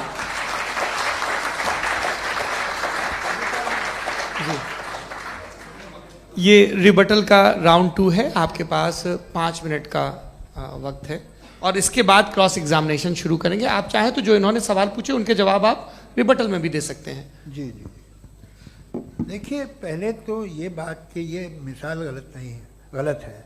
इन्होंने पहले ही हमको डिसार्म कर दिया। कह लिया अकल से मामला सॉल्व नहीं हो सकता, लॉजिक से आप पहुंच नहीं सकते। ये एक मेटाफिजिकल चीज़ है। मेटाफिजिकल अजीब सा लफ्ज़ है, ठीक से किसी को माने नहीं मालूम इसके, तो ऐसा लगता है कुछ बड़ी चीज़ है। अरे भाई, क्या होता है मेटाफिजिकल, बताओ, खड़ी हो। ये एक लफ्ज़ है जो कहीं भी इस्तेमाल हो जाता है। जब आप एक बात कर रहे हैं और आप मुझसे बहस कर रहे हैं तो मुझे मेटाफिजिकल मत बताइए, आप लॉजिकली मुझे प्रूफ किए। और अगर लॉजिकली आप नहीं बात करते साहब ये मेटाफिजिकल है, तो फिर हम आप बात क्या कर रहे हैं? मेरा आपका किस ज़बान में कॉन्वर्सेशन होगा? और ये कहना कि वक्त पहले नहीं था, तो फिर क्यों कहते हैं ये हमेशा से और हमेशा रहेगा? हमेशा वक्त है, तो आप कैसे कहते हैं वो हमेशा से है और हमेशा रहेगा? हमेशा का मतलब है कोई वक्त, अगर वक्त ही नहीं है तो हमेशा कैसे? बाहर वो रहेगा। अब मैं ये देखता हूँ, आपने कहा ना कि वहाँ रेप ज़्यादा होते हैं, तो हम एक बात देखते हैं कि ये दुनिया जिस पे वो कादर मुतलक है, जिसकी मर्ज़ी के बगैर पत्ता भी नहीं हिलता, ओमनीपोटेंट है, ये दुनिया चल कैसे रही है? और इस दुनिया का हाल क्या है? 45,000 बच्चे जो 10 साल की उम्र से कम थे वो गाजा में मरे। भूख से काला हांडी में बच्चे मरते हैं और डिप्थेरिया से मरते हैं। डिप्थेरिया अजीब मर्ज है, गले में जाली बनना शुरू होती है, बच्चा नीला हो जाता है, गरीब का बच्चा, इसलिए कि उपास इलाज में। ये कादर मुतलक है जो चाहे कर दे, इससे आप दुआएं मांगते हैं हमारी ये काम कर दे वो कर दे, तो इसका मतलब डे टू डे लाइफ में वो इंटरफेयर करता है और ये देख रहा है वो। अगर वो वाकई भी है फॉर डिस्कशन से, तो मैं जब दुनिया देखता हूँ तो मेरे दिल में उसके लिए कोई इज्जत नहीं पैदा होती। ये क्या कर रहे हो तुम पूरे ऑल पावरफुल हो, ओमनीपोटेंट हो, ओमनी प्रेजेंट हो। तुम तो वहाँ गाजा में रहे होगे ना, तुम हर जगह हो। तुम देख रहे थे कि बच्चे की कैसे धज्जियाँ उड़ रही, तुम देख रहे थे और तुम चाहते हो मैं तुम्हारी परस्तिश करूँगा, तुम हो भी। अरे यार, इससे अच्छे तो हमारे चीफ प्राइम मिनिस्टर हैं, कुछ तो ख्याल करते हैं। कमाल है, आप किसकी इबादत कर रहे हैं? अगर वो है भी, ये दुनिया नाइंसाफी से, जुल्म से, जबर से, तशद्दुद से भरी हुई। और आप ये मत कहिएगा कि वो देख रहा है और वो बताएगा एक दिन। अगर वो देख रहा है और इंटरफेयर नहीं करता तो आप दुआ क्यों मांगते? आप कहते हैं मेरा ये काम करा दे, इसके मतलब है वो दखल दे सकता है, वो आपको नौकरी दिलवा सकता है, भले दूसरे आदमी को न मिले, मगर आपका काम कर देगा चूंकि आपने दुआ मांगी है। तो जब वो आपको नौकरी दिला सकता है, लड़की की शादी कर सकता है, बेटे को ग्रीन कार्ड दिलवा सकता है, तो कम से कम ये जो मर रहे हैं बच्चे, इनको रोक दे, कुछ तो करे। मुझे तो दुनिया में, इस दुनिया का कोई मालिक है, इसका ओमनीपोटेंट कोई रूलर है, और ये दुनिया ऐसी चल रही है। मैं तो चाहूँगा कि भाई ना हो, अगर हो तो बड़ी शर्मिंदगी की बात है। शुक्रिया।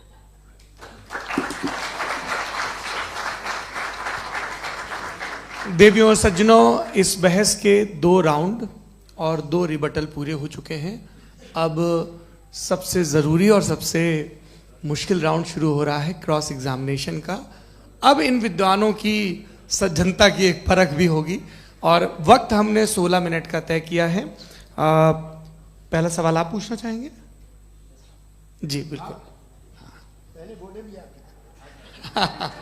आप माइक ले लीजिएगा हाथ में, ये नीचे से ऑन जी। मैं बोलता हूँ, ये डायस हटा सकते हैं क्या हम थोड़ा क्विकली?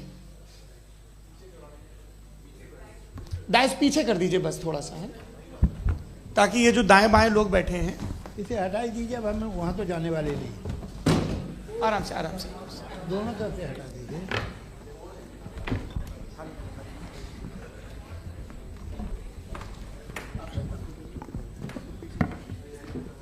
इस बीच आप लोग भी अपने अपने सवाल तैयार कर लें। ये ध्यान रखेंगे कि मैं यहाँ से सवाल लूँगा, आप लोगों को अपना हाथ ऊपर करना है, अपना नाम बताना है और अधिकतम 3 वाक्यों में अपना सवाल पूरा करना है। कई लोग सवाल की जगह भाषण देने लगते हैं, उससे आज बचना है। जी मुफ्ती साहब, पहला सवाल आपका, 16 मिनट हैं, हम दोनों लोगों के सवाल लेंगे। जी जी बहुत शुक्रिया। आपकी जो अभी बात हुई बहुत अहम थी, मैं इसको चाहूँगा कि आगे डिस्कस करूँ, लेकिन चूँकि अभी ये वो सेगमेंट है क्रॉस एग्जामिनेशन, तो सबसे पहला सवाल आपसे ये है कि जो मैं इतनी देर से कॉन्टिंजेंसी आर्ग्यूमेंट आपको बता रहा था, ये अकल से ही बता रहा था हजरत, आप ये बताएं कि आप इन्फिनिट रिग्रेस ऑफ कॉजेस को पॉसिबल मानते हैं या नेसेसरी बीइंग के एग्जिस्टेंस को सही समझते हैं? चूंकि 2 ही ऑप्शन हो सकता है, आप ये बताएं। देखिए, आपको मैं ईमानदारी से बात करूं, एक तो मैं कॉन्टिजेंसी वर्ड ठीक से समझता नहीं, और इस वक्त भी जो आपने अंग्रेजी के अल्फाज इस्तेमाल किए वो ज़रा थोड़े से मुझे डिफ़िकल्ट और कॉम्प्लिकेटेड लगे, तो आप ज़रा सिंपल ज़बान में सवाल कर सकते हैं? बिल्कुल कर सकता हूँ जी। यूनिवर्स की हर चीज कॉन्टिंजेंट होने का मतलब यह है कि वो अपने एग्जिस्टेंस में किसी के ऊपर डिपेंडेड है। जो भी चीज डिपेंडेड होगी वो चीज इंडिपेंडेंट नहीं हो सकती, तो उसका कोई ना कोई कॉज होगा। तो अब आप क्या समझते हैं कि ये इन्फिनिट रिग्रेस है, यानी कॉज पर कॉज, कॉज पर कॉज, कॉज पर कॉज, और कभी कोई यानी ये एंडलेसली चलता रहा? क्योंकि अगर ऐसा होगा तो हम तो एग्जिस्टेंस में आते ही नहीं। लॉजिकली ये मुत्तफक अलैह चीज है, मुत्तफक अलैह अग्रीड अपॉन। ओके, इस पे हमने एग्री किया था कि मुश्किल शब्द आएगा तो अर्थ बताना पड़ेगा। तो इन्फिनिट रिग्रेस तो पॉसिबल नहीं है, तो कहीं ना कहीं आपको रुकना पड़ेगा ऐसे नेसेसरी बीइंग पर। नहीं, कोई जरूरत नहीं रुकने की। किसने कहा आप रुकना पड़ेगा? आप रुकते हैं खुदा पे, आप नहीं रुकते। आप कहते हैं वो हमेशा से, जब उस वक्त से जब वक्त नहीं था। आप कहाँ रुकते हैं कि अब हुआ था वो? आप नहीं कहते। हम क्यों नहीं मान सकते कि यूनिवर्स जो है और बल्कि मल्टीवर्सेस जो है वो हमेशा से हैं, वो बनती है, बिगड़ती है।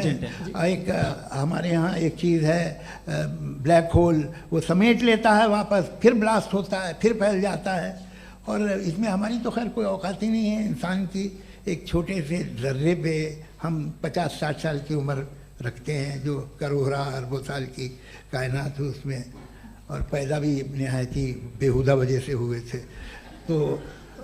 तो इसमें ये सोचना कि इसकी वजूहात और ये क्यों है, ये डिपेंडेंट है, ये हम देख रहे हैं। क्या मालूम, आप सोचिए कि ये जो फैल रही है कायनात, ये कहाँ फैल रही है, ये कहाँ जा रही है, और ये फैल क्यों रही है? अरे बना ली थी तुमने, रुको भैया, काफ़ी है। ये फैल क्यों रही है? ये और कौन सी कायनात जिसे मैं दूरबीन से देखता हूँ तो 2 बिलियन लाइट ईयर पे है, उससे मेरा कोई वास्ता ही नहीं है। 2 बिलियन ईयर यानी अगर मैं 80,000 माइल्स पर सेकेंड से चलूँ तो 20 करोड़ साल में वहाँ पहुँच जाऊँगा। इसकी ज़रूरत क्या थी? ये दुनिया, ये कायनात तो इंसान अशरफुल मखलूक़ात के लिए बनाई गई ना। तो ये सब ये टर्म समझ में नहीं आया, इसमें कोई खास समझने वाली बात थी भी नहीं। ये जो अल्टीमेट कहा यह जाता है कि ये जो पूरी यूनिवर्स है, ये जो दुनिया है, ये इंसान के लिए बनाई गई। अच्छा, ये सब इंसान के लिए। क्यों साहब, सही है ना?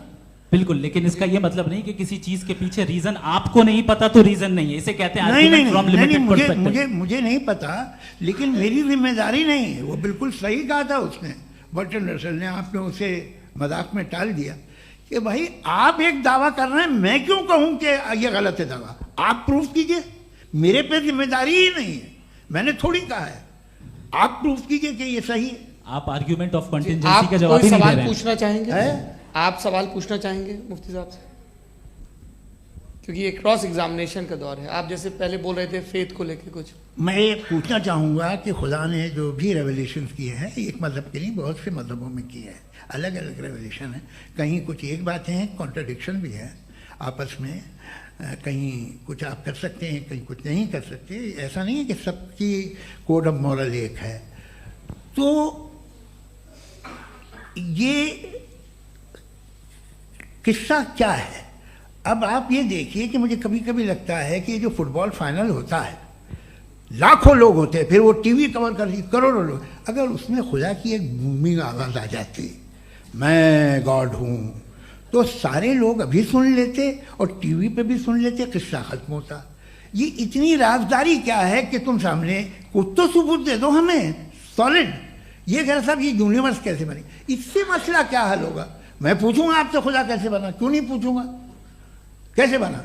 बल्कि वो तो कायनात से कहीं ज़्यादा इंटेलिजेंट है, कायनात से कहीं ज़्यादा कॉम्प्लेक्स। जी वो हमेशा से है, आप कहेंगे मैं मान लूँगा। अच्छा, दोयम वो कादिर मुतलक, यानी कादिर मुतलक का मतलब ओमनीपोटेंट, वो जो चाहे कर सकता है। आपको नौकरी दिलवा सकता है, आपकी अच्छी जगह शादी करवा सकता है, आपके पड़ोसी का मुकदमा हरवा सकता है, आपको जिता सकता है, सब काम करता है। थोड़ा सा माइक क्लोज जी। वो इस दुनिया को चला कैसे रहा है? ये दुनिया कैसे चल रही है? आपको इस पर हैरत नहीं होती? या क़यामत के बाद कभी एक जस्टिस होगा, जब ये बच्चा मर चुका होगा, जिसकी धज्जियाँ उड़ गई बम से, इसको इंसाफ मिलेगा तब? अच्छा, अब जवाब दूं? हाँ जी, मैं इसीलिए आप की तरफ। सबसे पहले आपने रेवलेशन और स्क्रिप्चर्स की बात की, इस पे मैं बात कर सकता हूं, लेकिन आज नहीं करूंगा चूंकि वक्त कम है, कभी और इस पे डिस्कस करेंगे। मैं तैयार हूं उस पे भी बात करने के लिए। ये अभी से राउंड 2 की भूमिका तय हो रही है। Does God exist round 2? चूंकि आज गॉड के एग्जिस्टेंस पे बात है, तो मैं उसी के रिलेटेड जो है आपके सवालात को एंटरटेन भी करूंगा और मैं भी पूछूंगा। आपने कहा कि आपने साबित ही नहीं किया, जबकि आर्ग्यूमेंट ऑफ कॉन्टिंजेंसी बुनियादी आर्ग्यूमेंट है। आप मुझे कॉन्टिंजेंसी का मतलब बताइए, आपका मतलब क्या है कॉन्टिंजेंसी? कॉन्टिंजेंसी का मतलब यह हुआ कि हर वो वजूद जो किसी भी चीज का पाबंद है, हर वो वजूद या हर वो चीज जो अपने एग्जिस्टेंस में किसी भी चीज के पाबंद है और उससे बाउंड है, उसको उसकी जरूरत है, उस पर डिपेंड करती है, तो जाहिर सी बात है कि उसका कोई ना कोई कॉज होता है। ये तो अक्ल की बात है। ये आप रीजनिंग की बात करते हैं, मैं वही कर रहा हूं। दूसरी चीज, आपने ये बात कही कि इतने बिलियन लाइट ईयर्स दूर है, उसका मेरा क्या लेना देना। फिर मेरे ख्याल से आपको ये नहीं कहना चाहिए I think therefore I am an atheist. आपको सोचना चाहिए, सिर्फ आप एक लिमिटेड दायरे में रहकर नहीं सोचें, बल्कि बाहर निकलकर सोचें। आपने तीसरा सवाल किया, आपने 2-3 सवाल एक साथ। ऐसी बातें ना कीजिए, कुछ लोगों को इतराज हो जाएगा आप पे कि आप कुछ भी सोचिए। ये इजाजत आपको है नहीं, मुझे है।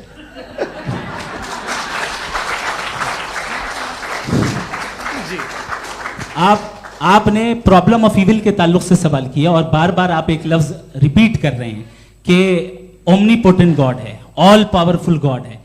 यही तो दरअसल समझना है कि गॉड का कॉन्सेप्ट क्या है। प्रॉब्लम ऑफ इविल जो है, प्रॉब्लम ऑफ इविल दर हकीकत दो असम्पशंस पर कायम है। अगर आप इन दो असम्पशंस को समझ जाएं तो ये प्रॉब्लम नहीं रहेगी, आर्ग्यूमेंट आपको समझ में आ जाएगी कि ये कोलैप्स कर जाता है। पॉइंट नंबर 1, यानी जो आपका सबसे पहला फॉल्स असम्पशन है कि गॉड मर्सीफुल है, ओमनीपोटेंट है, दुनिया में जुल्म हो रहा है।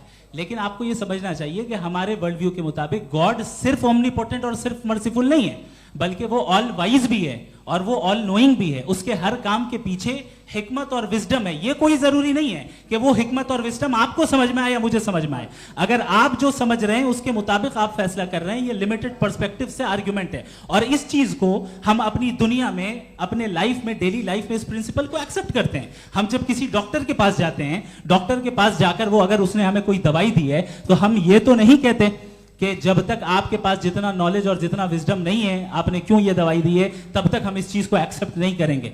नहीं कहते, हम उसकी अथॉरिटी को तस्लीम करते हैं। क्यों? क्योंकि उसकी हम जानते हैं कि वो नॉलेजेबल है, वो विजडम वाला है, हमसे ज्यादा नॉलेज और हमसे ज्यादा विजडम है। बताएं सर। नहीं, डॉक्टर में और खुदा में बड़ा डिफरेंस है। डॉक्टर पढ़ा लिखा होता है, एक तो मैं उसकी बात सुनूंगा। दोयम ये नहीं, कुछ जवाब तो ये भी नहीं है सर। प्लीज, अगर सब ऑडियंस से बोलने लगेंगे तो फिर मतलब नहीं सिविलाइज्ड बहस का। मतलब आप ये कहें कि चूंकि आप डॉक्टर पे बिलीव करते हैं इसलिए खुदा पे बिलीव किए, क्या ये मिसाल आपको समझाने के लिए आर्गुमेंट है, इस पे आपको एतराज नहीं है। तो सिंपल बात ये है कि मैं अगर ये यकीन कर लूँ कि एक ओमनीपोटेंट, उसकी मसलहत है, ये जो बच्चे मर रहे हैं ये मसलहत है उसकी, मुझे नहीं चाहिए थी मसलहत। उसकी मसलहत नहीं, यही तो समझना है, मतलब एक्सपीरियंस। अच्छा, इस आपने अभी मेरी बात पूरी सुनी नहीं। मैंने कहा आपका पूरा आर्ग्यूमेंट दो फॉल्स असम्पशंस पर है। एक फॉल्स असम्पशन मैंने बता दिया, दूसरा फॉल्स असम्पशन ये है कि इस दुनिया में इविल के होने का कोई गुड रीजन नहीं है, जबकि हमारे पास बाज रीजंस मौजूद हैं, हमारे पास बाज वजूहात मौजूद हैं। अगर इस दुनिया में इविल ना हो तो आप गुड को डिफाइन कैसे करेंगे? अगर जुल्म ना हो आप इंसाफ को समझेंगे कैसे? अगर तारीकी ना हो तो आप लाइट को समझेंगे कैसे? बहुत अच्छे। अभी और सुन लें, अभी और बाकी है। ये तो बात बहुत पसंद आई साहब मुझे, कि जब तक रेप ना हो तब तक औरतों की इज्जत का ख्याल आपने मेरा जवाब पूरा सुना ही नहीं। जब तक के बच्चों का कत्ल ना किया जाए तब तक आपको बच्चों की मासूमियत की इज्जत। आपने पूरा जवाब सुना ही नहीं। क्या बात है, क्या आपने नुक्ता निकाला? आपने पूरा जवाब सुना ही नहीं। आप सुन लें, मेरी बात सुन लें। ये मैंने आपको एक चीज बताई। दूसरी चीज, इस दुनिया में हम आए हैं टेस्ट के लिए, हमारा टेस्ट हो रहा है और हर इंसान का अलग अलग अंदाज में टेस्ट होता है। और इस दुनिया में अगर इविल मौजूद है तो वो इविल जरिया है हमारे अंदर ह्यूमन नोबल क्वालिटीज को डेवलप करने का और अलग अलग फील्ड में प्रोग्रेस करने का। और अगर हमारे अंदर और इस दुनिया में इविल नहीं होता तो बताइए टेस्ट का मतलब क्या होता? अगर मैं अपने स्टूडेंट को एमसीक्यूज दूं और उसमें सिर्फ राइट आंसर लिख कर दे दूं और कहूं तुम्हारा टेस्ट हो गया, ये मीनिंगलेस है। इस दुनिया में अगर हम टेस्ट के लिए आए हैं तो जाहिर है गुड एंड इविल दोनों मौजूद है। तो अगर गुड एंड इविल दोनों मौजूद है तो ये इविल भी खुदा का बनाया हुआ है? जी हाँ, खुदा का बनाया हुआ है। लेकिन अच्छा, चलो अच्छी बात। जी बिल्कुल, तो बिल्कुल खुदा ने बनाया। अभी तो ये है कि जो मेजॉरिटी है दुनिया में वो इविल है, तो ये खुदा एक्चुअली इविल के साइड पे लग रहा है मुझे। बिल्कुल भी नहीं, मैं बता मेजॉरिटी में तो वो है। क्या बात कर रहे हैं भाई आप? कोई भी जो मुंसिफ होगा, चाहे आपका अपना घर हो जिसके आप सबसे बड़े हैं, चाहे आपकी ऑर्गेनाइजेशन हो जो आप चलाते हैं, वहां पर आप इविल रखेंगे साबित करने को कि बाकी लोग शरीफ हैं? मेरी बात सुनिए, क्या ये आर्ग्यूमेंट ही गलत है? अगर कि जब तक के कोई इविल नहीं होगा तब तक के शरीफ आदमी शरीफ नहीं लगेगा। अगर एग्जामिनर गलत ऑप्शन दे रहा है तो एग्जामिनर इविल नहीं हो गया, जो गलत ऑप्शन को सेलेक्ट कर रहा है वो फेल होगा। क्रिएटर ने इविल को बनाया है लेकिन वो इविल नहीं है। अच्छा सुनिए मेरी बात, let me complete sir. Creator ने इविल को बनाया है टेस्ट के लिए, वो इविल नहीं है। इविल वो होगा जो उसे इख्तियार करेगा। छुरी को बनाने वाला गलत नहीं होता है, छुरी का गलत इस्तेमाल करने वाला गलत होता है। रेप को कैसे गलत इस्तेमाल करते हैं? रेप इंसान के फ्री विल का नतीजा है। ये रेप कैसे गलत इस्तेमाल होता है? ये अब सुन ले, अब सुन ले। गलत इस्तेमाल होता है। हाँ मैं बता रहा हूँ ना, कैसे गलत? मैं बता रहा हूँ कि जो इविल इस दुनिया में मौजूद है उसके कई सारे तरीके हैं। एक तरीका इंसान का अपना फ्री विल है। अब अगर कोई रेपिस्ट रेप कर रहा है तो इसका गॉड का कसूर नहीं है, वो अपने फ्री विल का गलत इस्तेमाल कर रहा है, उसको सजा मिलनी चाहिए। अच्छा, और उसी के लिए जहन्नम बनाई गई है। ये फ्री विल का भी बड़ा चक्कर। आप जब कोई बुरा काम करते हैं या कोई बुराई होती है तो ये कहा जाता है कि ये फ्री विल है। 7 billion free wills are moving on this planet. 7 billion free will. और एक आदमी अपनी फ्री विल से मुझे कत्ल कर दे तो मैं खुदा की मर्जी से मरा हूं कि इसकी फ्री विल की वजह से? मेरी मौत खुदा के हाथ है या ये फ्री विल वाले के हाथ है?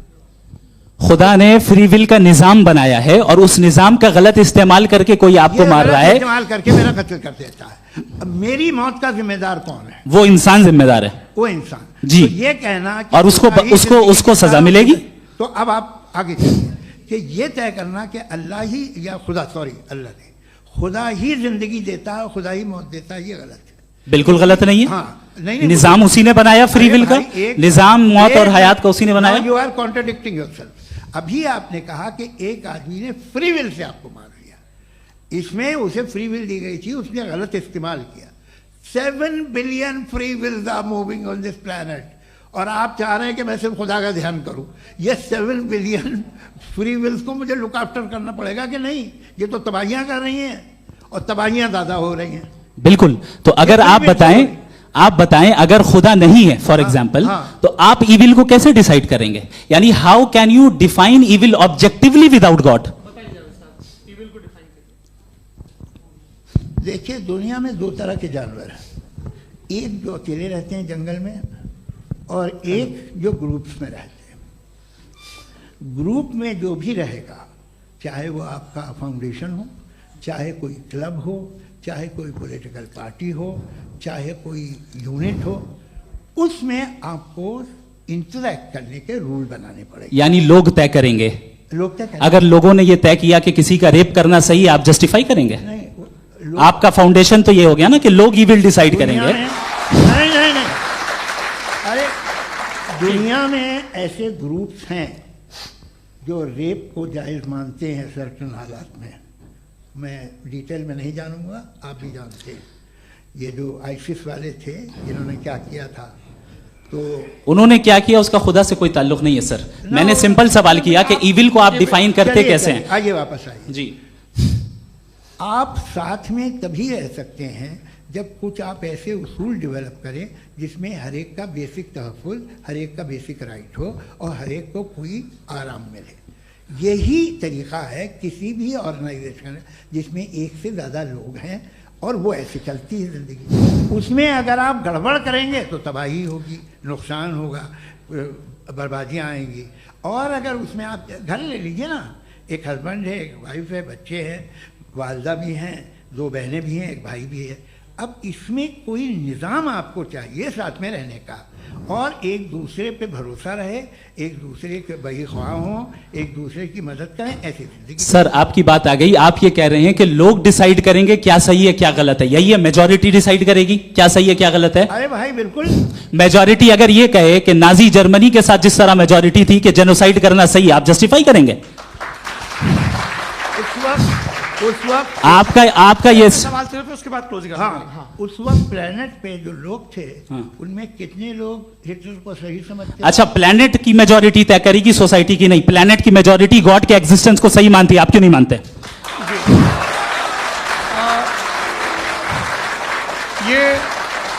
हेलो ये क्रॉस क्वेश्चन का राउंड यहां पर समाप्त होता है। और ये बड़ा अच्छा है कि इस तरह से फ्रेगमेंट कर दिया गया है ताकि जो मरकरी ऊपर जा रहा है नीचे जवाब दे दूं जी। प्लेनेट की ज़्यादातर मेजॉरिटी कुछ दूसरे मजहबों के खुदा को मानती है।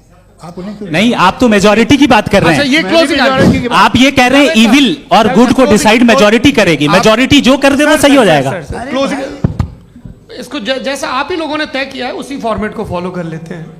हाँ भाई, मैंने तो भले लोगों पे एतबार किया और तब मॉडरेशन तय किया जी। आपके पास 5 मिनट का वक्त है, क्लोजिंग आर्ग्यूमेंट है, उसके बाद हम ऑडियंस से क्वेश्चन आंसर लेंगे जावेद साहब की क्लोजिंग आर्ग्यूमेंट के बाद। ओके, बहुत शुक्रिया जी। हमारा जो टॉपिक है डज गॉड एग्जिस्ट, मैं इस पे इतने एकेडमिक तैयारी करके आया था, मुझे था कि मैंने सोचा था कि कई सारे मैं आर्ग्यूमेंट्स दूंगा, लेकिन वक्त की भी किल्लत और जावेद साहब बार बार इधर उधर चले जा रहे थे तो उसको भी थोड़ा एंटरटेन करना पड़ गया। डज गॉड एग्जिस्ट पे मैं एक ही आर्ग्यूमेंट दे पाया। आर्ग्यूमेंट्स बहुत हैं और डेफिनेटिव आर्ग्यूमेंट्स हैं, और मेरे आर्ग्यूमेंट को किसी एक राउंड में भी इन्होंने एंटरटेन नहीं किया और रेफ्यूट नहीं किया, एक राउंड में भी नहीं, एक राउंड में भी नहीं। और ना ही अभी आपका क्लोजिंग आर्ग्यूमेंट आएगा, नहीं वो बता देना। Argument of contingency sir. अरे मैं आपसे कई बार कह चुका हूं कंटीजेंसी का मतलब अब मैं कैसे समझाऊं आपको आपस में? हाँ, आप और कितने आसानी से समझाऊं मैं, मुझे तो नहीं समझ में आ रहा है। आप अपनी आर्ग्यूमेंट ऑफ कंटीजेंसी उर्दू में बोल सकते हैं। हाँ, आप अपनी बात पूरी कर लें जी, आखिरी 4 मिनट। दूसरी चीज, just a minute please ma'am, can I talk? दूसरी चीज ये है कि आपने एक तो इसका जवाब नहीं दिया, दूसरा आपने गॉड के ना होने पर कोई डेफिनेटिव आर्ग्यूमेंट नहीं दिया, सिर्फ मजहब पे बात कर रहे हैं आप। मजहब तो आज हमारा टॉपिक ही नहीं था, आज तो हमारा टॉपिक हो, आप मजहब से ले लेकर आईएस तक चले गए। भाई हमारा क्या ताल्लुक है उससे? We condemn them. और उसका गॉड से क्या ताल्लुक है? अगर कोई गलत काम कर रहा है, किसी ने किसी को कत्ल किया, किसी ने किसी का रेप किया, उसको सजा मिलनी चाहिए। और आपके पास कोई भी rational strong foundation of morality नहीं है। आपने कहा कि मेजॉरिटी तय करेगी सोसाइटी की, वो सही होगा। मैंने कहा हिटलर को फिर आप सही कहेंगे, नहीं नहीं नहीं नहीं, प्लैनेट की सोसाइटी की मेजॉरिटी तय करेगी। तो प्लैनेट की मेजॉरिटी गॉड के एग्जिस्टेंस को मानती है, आप कह रहे हैं ये रिलीजियस है। तो यानी आपके पास कोई स्ट्रॉन्ग फाउंडेशन नहीं है ऑब्जेक्टिव मोरालिटी का। ऑब्जेक्टिव मोरालिटी का अगर कोई फाउंडेशन है तो वो सिर्फ गॉड है, गॉड है, गॉड है। थैंक यू जी। ये मुफ्ती शमाइल नदवी साहब का क्लोजिंग आर्ग्यूमेंट था। अब हमारे पास जी, मैं जी ये बड़ा अच्छा है कि दोनों लोगों को मॉडरेटर से शिकायत भी और बोल रहे हैं भाई हमारी शाबाशी भी तो करते चलो। अब मेरी बात जी, आपके पास जावेद अख्तर साहब 5 मिनट का वक्त है, ये आपका क्लोजिंग आर्ग्यूमेंट है, टाइम रीसेट कर दें जी। देखिए, बहुत सारी बातें हैं। गॉड का डेफिनेशन दुनिया के किसी भी रिलीजन में है कि वो ओमनीपोटेंट है, ओमनीप्रेजेंट है, he is just, he is kind, he loves you and so on. मैं जब दुनिया देखता हूँ तो मुझे कोई ऐसा सुप्रीम पावर यहाँ दिखाई नहीं देती है जो इंसान की बहबूदी के लिए कुछ कर रही हो, कमज़ोर को बचा रही हो, मदद कर रही हो, जालिम को पीछे हटा रही हो। मैं नहीं देखा, तारीख़ में नहीं। एक तो अगर है और ये देख रहा है तमाशा, तो उसका होना न होना बराबर है।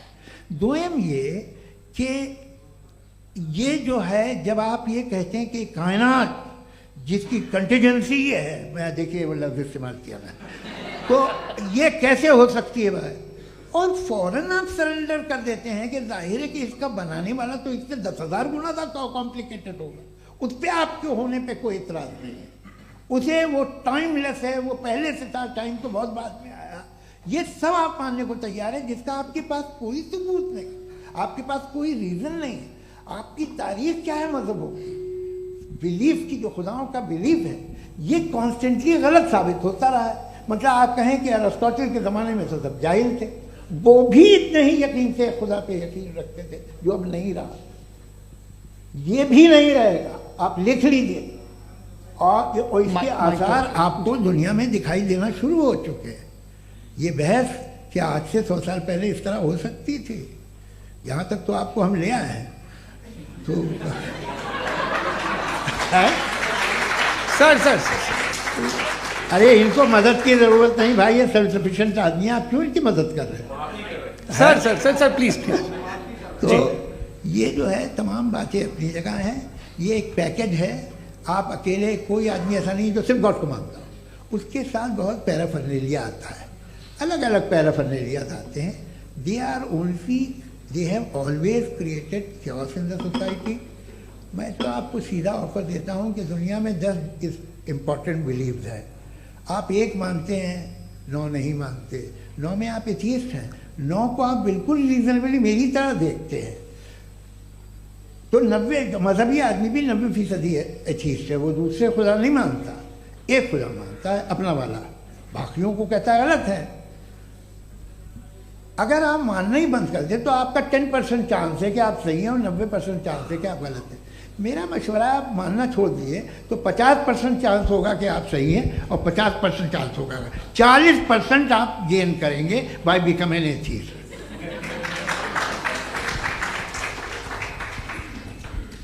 ये एक फरसूदा ख्याल है, ये ख़त्म हो रहा है।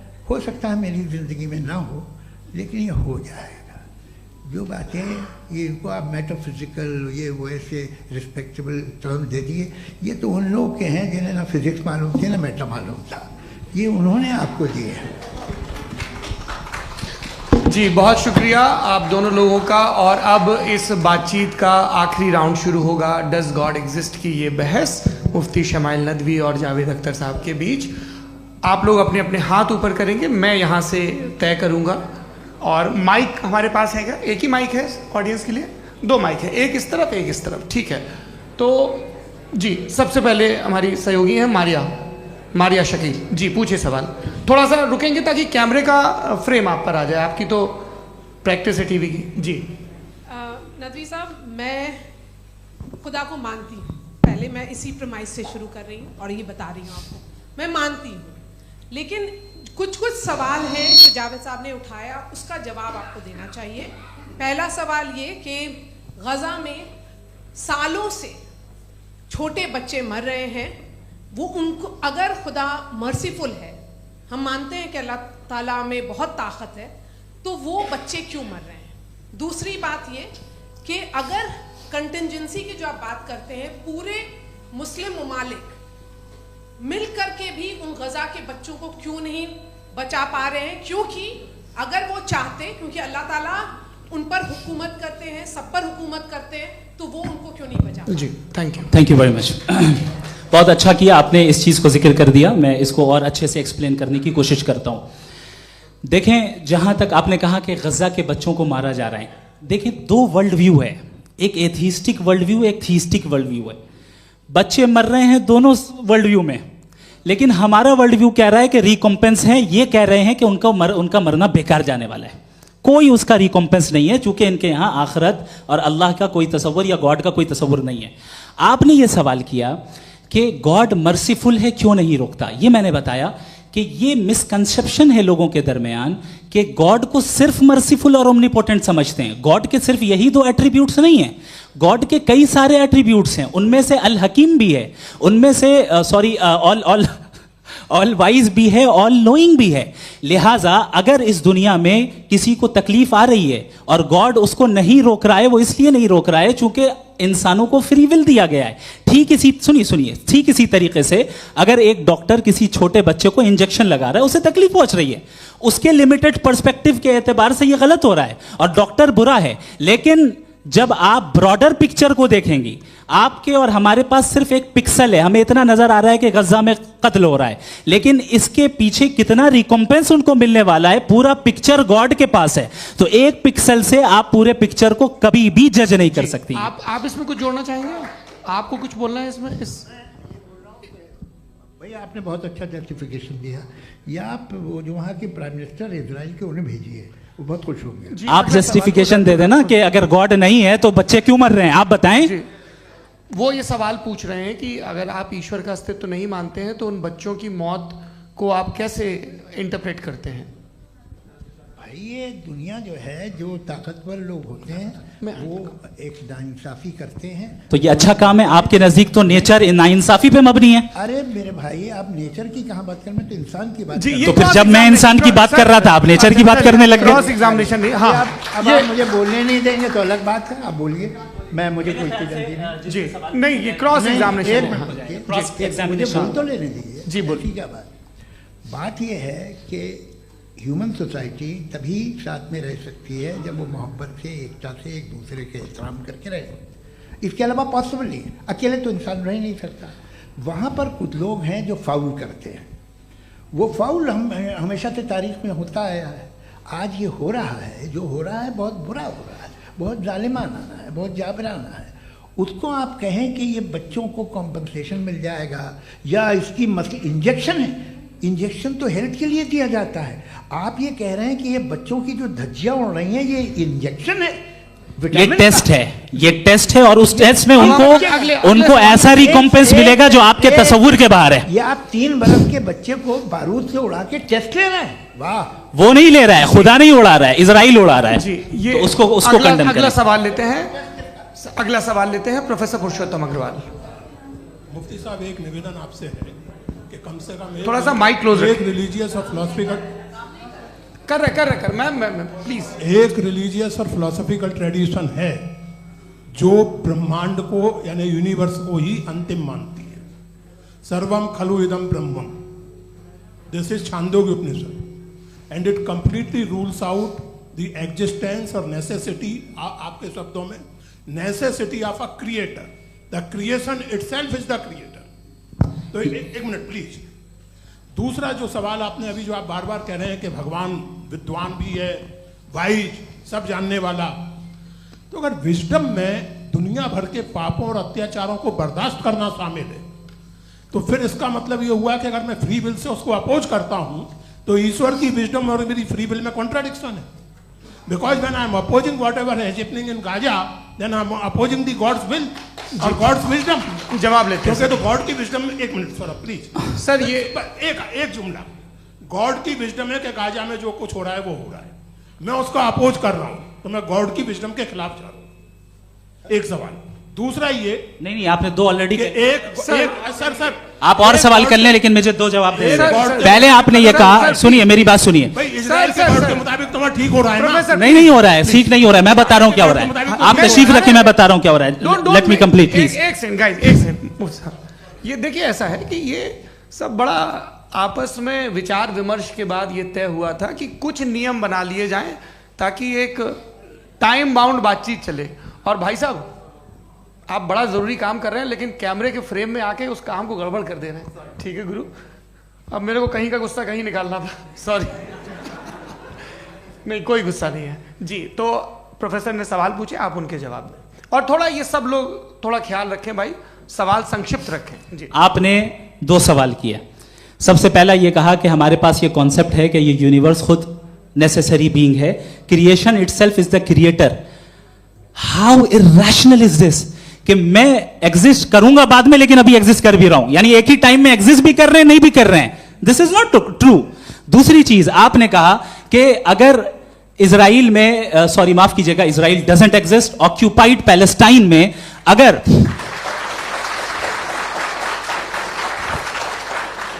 ऑक्यूपाइड पैलेस्टाइन में बच्चों को मारा जा रहा है फ्री विल की वजह से और गॉड नहीं रोक रहा, ये कॉन्ट्रडिक्शन है। ये बताइए कि एक एग्जाम में एक बच्चा गलत आंसर लिख रहा है, सुनिए, एग्जामिनर चाहे तो रोक सकता है, क्यों नहीं रोक रहा है?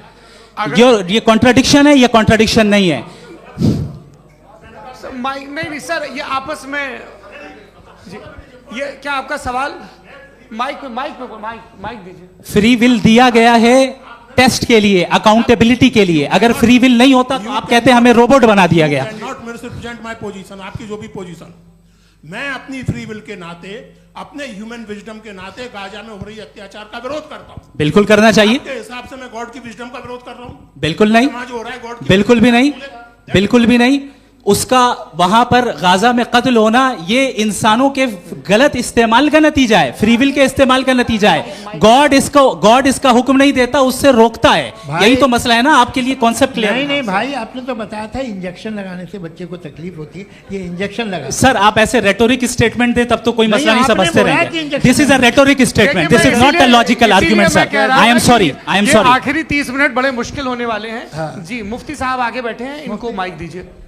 हाँ तरुण, माइक आप अपने पास रखिए, आपको कैमरे का फ्रेम पता है जी। सबसे पहले दोनों को मुबारकबाद। एक सर अपना आप नाम बता दें। आप अमेरिका में शिकागो में रहते हैं, इतना मुझे याद है। बताया आपको, यासिर नदीम अलवाजदी मेरा नाम है।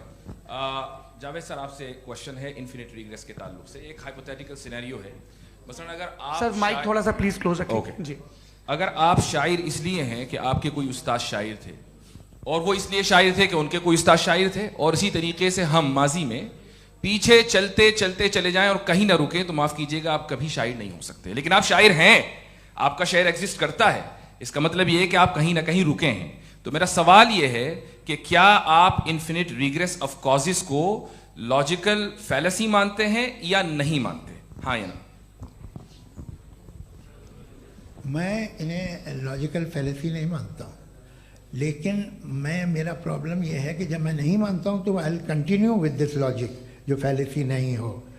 आप एक जगह रुक जाते हैं जाके, आप कहते हैं ये गेंद कैसे बनी, ये जजीरा कैसे बना, ये समंदर कैसे बना, ये ज़मीन कैसे बनी, और अचानक गॉड पे जाके आपको ब्रेक लग जाता है। एक बार आप सवाल नहीं करते कि भाई इनको बनाने वाला तो इनसे भी कॉम्प्लिकेटेड होगा, वो कैसे बना, उसके बारे में आपने इत्मीनान कर लिया, वो हमेशा से है। तो अगर आप उसे हमेशा से मानते हैं तो फिर ये मान लीजिए कि कायनात हमेशा से है, क्या तकलीफ है? हम वजूद में नहीं आते जी हैं? हम मौजूद नहीं। अच्छा सर क्यों नहीं हो मैं सकते? बताऊं प्लीज प्लीज। जैसे मैंने मिसाल दी आपके शेर, आपका शेर कभी वजूद में ना आता अगर शायर इसी तरह चलते रहते हमेशा। जी माइक मेरे ख्याल से एक सेकंड, इन्फिनिट रिग्रेस का कॉन्सेप्ट क्लियर नहीं हो पाया, ऐसे रहने दें, लेट्स मूव ऑन सर। ठीक है। हाँ, थोड़ा सा मॉडरेटर का भी ख्याल रखें। नहीं आपने तो रखा है, आपने रखा है। यहाँ पे गौहर रजा साहब हैं, वो भी एक सवाल पूछना चाहते हैं। माइक नीचे से ऑन कर दिए नीचे। पहले तो ये कह दूं कि मैं उन बच्चों से शर्मिंदा हूं जिनको गजा में कत्ल किया गया, क्योंकि हमारे होते हुए कत्ल किया गया। लेकिन उससे ज़्यादा शर्मिंदगी इस बात से हुई कि मुझे लगा कि मुफ्ती साहब उसको जस्टिफाई कर रहे हैं। बिल्कुल भी नहीं, आप बहुत ही गलत, मुझे लगा मैं गलत हो सकता हूं। बिल्कुल गलत। मैं सवाल पूछ रहा हूं, सवाल मैं सवाल पूछ रहा हूं। मैं जावेद भाई से डिसएग्री करता हूं। एक सेकंड देखिए, अगर देखिए ऐसा, एक सेकंड आप सर वेट, अरे आप कुछ मेरे पहले मुझे अपनी बात क्या लेने दीजिए। अगर ऑडियंस तय करेगी तो फिर मॉडरेटर का मतलब नहीं। मेरा आप सबसे ये कहना है, ये बहस दो लोगों के बीच में है, एक तरफ मुफ्ती साहब, एक तरफ जावेद साहब। पिछले 1.5 घंटे से ये लोग अपने अपने तर्क रख रहे हैं। आपकी इनसे इत्तेफाकी हो सकती है, ना इत्तेफाकी हो सकती है। मेरे उस्ताद मुझे सिखा गए हैं कि मुखामुखम में असहमति की गुंजाइश बची रहनी चाहिए। अगर मैं आपकी बहुत इज्जत करता हूं गौहर साहब, आपने जो कमाल की किताबें लिखी, साइंटिफिक टेम्परामेंट, लेकिन मेरी ये गुजारिश है आप सबसे कि यदि आप इन लोगों ने जो बोला उन पर टिप्पणियां करेंगे तो ना वक्त की पाबंदी रहेगी, ना वो अनुशासन। आप सवाल पूछ लें, उस सवाल में जो बात आ जाए वो आ जाए। मैं जावेद साहब से डिसएग्री करता हूं, इसलिए जावेद साहब से सवाल पूछ रहा हूं। आपका सवाल जावेद अख्तर साहब से। और सवाल ये है मेरा कि जावेद साहब ने कई बार लॉजिक का इस्तेमाल किया कि साइंस में लॉजिक है और रिलीजन में लॉजिक नहीं है। मेरा ख्याल ये है कि रिलीजन में भी लॉजिक है, लेकिन उस लॉजिक की बेसिस ये है कि आप रुक जाते हैं, जिसका जिक्र जावेद साहब ने बार बार किया, यानी खुदा के तसव्वुर पे आते हुए, गॉड के तसव्वुर पे आते हुए रुक जाते हैं। और इसमें सवाल पूछना मतलब फॉरबिडन होता है। सवाल यह है कि क्या जावेद साहब इससे एग्री करते हैं कि साइंस की लॉजिक अलग है और रिलीजन की लॉजिक अलग है? बताइए सर। देखिए, 3 चीज़ें हैं। साइंस है, एक है मंतिक है, इस्तिदलाल है, और एक जो है कुछ भी नहीं है, फेथ है, अकीदा है। मैं अकीदे की लॉजिक का कायल नहीं हूँ। मुझे आप इस्तिदलाल से, लॉजिक से, रीज़न से समझाइए, मैं मानने को तैयार हूँ, मेरा क्या नुकसान होगा। लेकिन ये कि अकीदे पे मैं नहीं जा सकता हूँ। अकीदे का मतलब है कि तुम ये मान लो, सवाल ना करो, ये नहीं। आप सारी बातें करके, बड़ी साइंटिफिक बातें करके एक जगह जाके खुदा के हुदूद पे रुक जाते हैं, सरेंडर कर देते हैं। मैं सरेंडर करने को तैयार नहीं। दैट्स ऑल जी। ये आगे सर बैठे हुए हैं, इनको माइक दीजिए। भाई वो आप पूछना चाह रहे थे ना भाई? हाँ, नहीं मैं ये थैंक यू जी। आपका नाम? आसिम इफ्तिखार। आसिम जी, पूछिए। सर, जावेद सर से सवाल है कि आपने अपने क्लोजिंग माइक थोड़ा करीब अपने क्लोजिंग स्टेटमेंट में बात कही थी कि मज़हब का जो फ्यूचर है वो ज़्यादा दिन नहीं जाने वाला है। लेकिन मैं देख पा रहा हूँ कि जो ऑक्सफोर्ड यूनिवर्सिटी की एक स्टडी है 2011 में हुई है, जिसके 50 एकेडमिशियंस ने इसको अंजाम दिया था, उसमें वो ये कहते हैं कि जो फेथ इन गॉड है वो इनबिल्ट है ह्यूमन नेचर के अंदर, जिसको हम कहते हैं फितरत के अंदर शामिल है वो। और वो ये कहते हैं कि अगर कोई ये समझता है कि मज़हब को वो ख़त्म कर देगा तो ये उसकी गलत फहमी है। तो आप इसके बारे में, इस स्टडीज़ के बारे में क्या कहते हैं? ठीक है। मैं उनसे एग्री नहीं करता हूँ। वो कौन से प्रोफेसर होंगे? ऐसा उनके क्या पास डेटा है, इन्होंने डेटा के बेस होगा। डेटा क्या हो सकता है? फ्यूचर का डेटा तो नहीं हो सकता ना उनके पास। प्रेजेंट का डेटा हो सकता है। डेटा आपने सुना 100 साल पहले का बाद का डेटा? मैंने तो नहीं सुना आज तक। तो आज उनकी ये राय है और हो भी राय। ठीक है, दुनिया में तरह तरह की राय है लोग, लेकिन मैं समझता हूँ कि वक्त के साथ इंसान ज़्यादा से ज़्यादा रीजनेबल और लॉजिकल होता जा रहा है। आज आप देखिए वेस्टर्न यूरोप में क्या परसेंटेज है नॉन बिलीवर्स की, बहुत हाई, वहाँ चर्च खाली पड़े होते हैं। तो अल्टीमेटली तो इंसान कोई ऐसी बात बहुत अरसे तक नहीं मान सकेगा, चाहे गलत या सही, जो उससे उसके दिमाग को, उसके जहन को, उसके लॉजिक को अपील न करे। वो कह रहे हैं तो ऑक्सफोर्ड के होंगे तो कैम्ब्रिज के होंगे, तो मुझे क्या लेना देना, उनका डेटा मुस्तकबिल का नहीं हो सकता है। जी दीपक, हाँ पूछिए। मैं आऊँगा, अभी पीछे की साइड भी आऊँगा, माइक वहीं भेजूंगा 2-3 साल के लिए। जी जावेद साहब, आपसे सवाल है। नमस्ते। अरे भाई सर, अगर आप ही लोग को तय करना है तो फिर 200 लोग तय कर लें। नहीं sir, please don't do this sir. Everybody has a right sir, but we can only take selected questions. No sir, ये यंग लोग भी हैं तो इनकी ये अब उतने यंग, भाई आप यंग हैं कि नहीं हैं? वो कह रहे हैं वो भी यंग हैं साहब, आप उनकी नौजवानी पर दावा उनको ही करने थे। हाँ मुफ्ती साहब आप यंग, हाँ पूछे। अरे भैया सर मेरा सवाल ये है, कुछ इनसे भी तो पूछो। जी नहीं, बस आपसे एक सवाल है। जैसे थीस्टों के पास अपने जो ईश्वर को मानते हैं उनके पास अपने सोशल गेट टुगेदर्स हैं, 5 रोज़ आज क्रिसमस आने वाला है, होली है, दिवाली है, ईद है। एथिस्ट क्या ऑफर कर रहे हैं? मतलब मैं इनकी दुकान से बोलूं, मैं आना चाहता हूं उस तरफ, पर मैं अट्रैक्ट नहीं हो पा रहा हूं। मैं सोशल गेट टुगेदर्स क्या है आपके पास? वो ये कह रहे हैं कि जो धार्मिक लोग हैं, अलग अलग धर्म के लोग, उनके उत्सव त्योहार कांग्रेगेशन बहुत हैं। अब आपको मैं एक सुनाता हूँ, यहाँ हिस्टोरियन भी बैठे हैं, मृदुला जी आप बताइएगा सही है क्या। ये एक कॉन्स्टेंटाइन, एक ग्रीक रोमन बादशाह था जो क्रिश्चियनिटी आने के 400 साल बाद उसने डिसाइड किया कि मैं क्रिश्चियन हो जाऊंगा, मेरी पूरी स्टेट कैंसिल हो जाएगी। उस ज़माने में ऐसे ही होता था, राजा जो धर्म इख्तियार करता था वो जनता भी कर लेती थी, इसलिए कि वो हो गया था बैंकक्रप्ट, और उसे जो मेडिटेरियन कोस्ट के रिच क्रिश्चियन वो थे मर्चेंट, उससे पैसा चाहिए था। तो उसने कहा यार क्रिश्चियन हो जाओ। तो उसने अपने वजीर से कहा कि भाई ये हिस्ट्री है कि अब हम लोग क्रिश्चियन हो जाते हैं। पहले सर हो जाएंगे, कोई प्रॉब्लम नहीं है, लेकिन एक प्रॉब्लम ये है कि 17 दिसंबर से 25 दिसंबर तक जो पेगन फेस्टिवल होता, जो पेगन्स थे वो लोग, जो फेस्टिवल होता है वो बंद हो जाएगा, इसलिए कि हम क्रिश्चियन हो गए तो होगा नहीं। तो वो बच्चों को बहुत बुरा लगेगा, पब्लिक को बहुत इन्जॉय करते हैं, खासतौर से 25 को मेन डे। तो उसने कहा हाँ ये तो सही कह रहे हो, ये जीसस क्राइस्ट की पैदाइश कब थी? कहले साहब वो अप्रैल में थी। नहीं कट करो, वो 25 दिसंबर को है। यह हकीकत है जी। और 400 साल बाद क्रिश्चियनिटी के अप्रैल से दिसंबर ले आए, और इसलिए कि यहाँ पेगन फेस्टिवल होता था। अब मनाते हैं आप आराम से। ये जो सारे फेस्टिवल हैं ये रिलीजन से, हर एक को एक इंटरटेनमेंट डिपार्टमेंट चाहिए होता है अपनी कंपनी चलाने के लिए। तो ये रिलीजन ने, ये सेकुलर त्यौहार थे जिन्हें रिलीजन्स ने ले लिया है। ये मौसम के थे, फसलों के थे, किसानों के थे, उसको आपने लेके रिलीजियस रंग दे दिया। ये कोई रिलीजन से थोड़ी आए आप। अच्छा हमें देखिए, हम तो मुल्द हैं, हम ईद मनाते हैं, हम दिवाली मनाते हैं, हम होली मनाते हैं, हम क्रिसमस मनाते हैं। बम्बई की फिल्म इंडस्ट्री की सबसे बड़ी होली हमारे घर में, सबसे बड़ी ईद हमारे घर में। वो हमारी सोशल वो है, हमारे हेरिटेज है।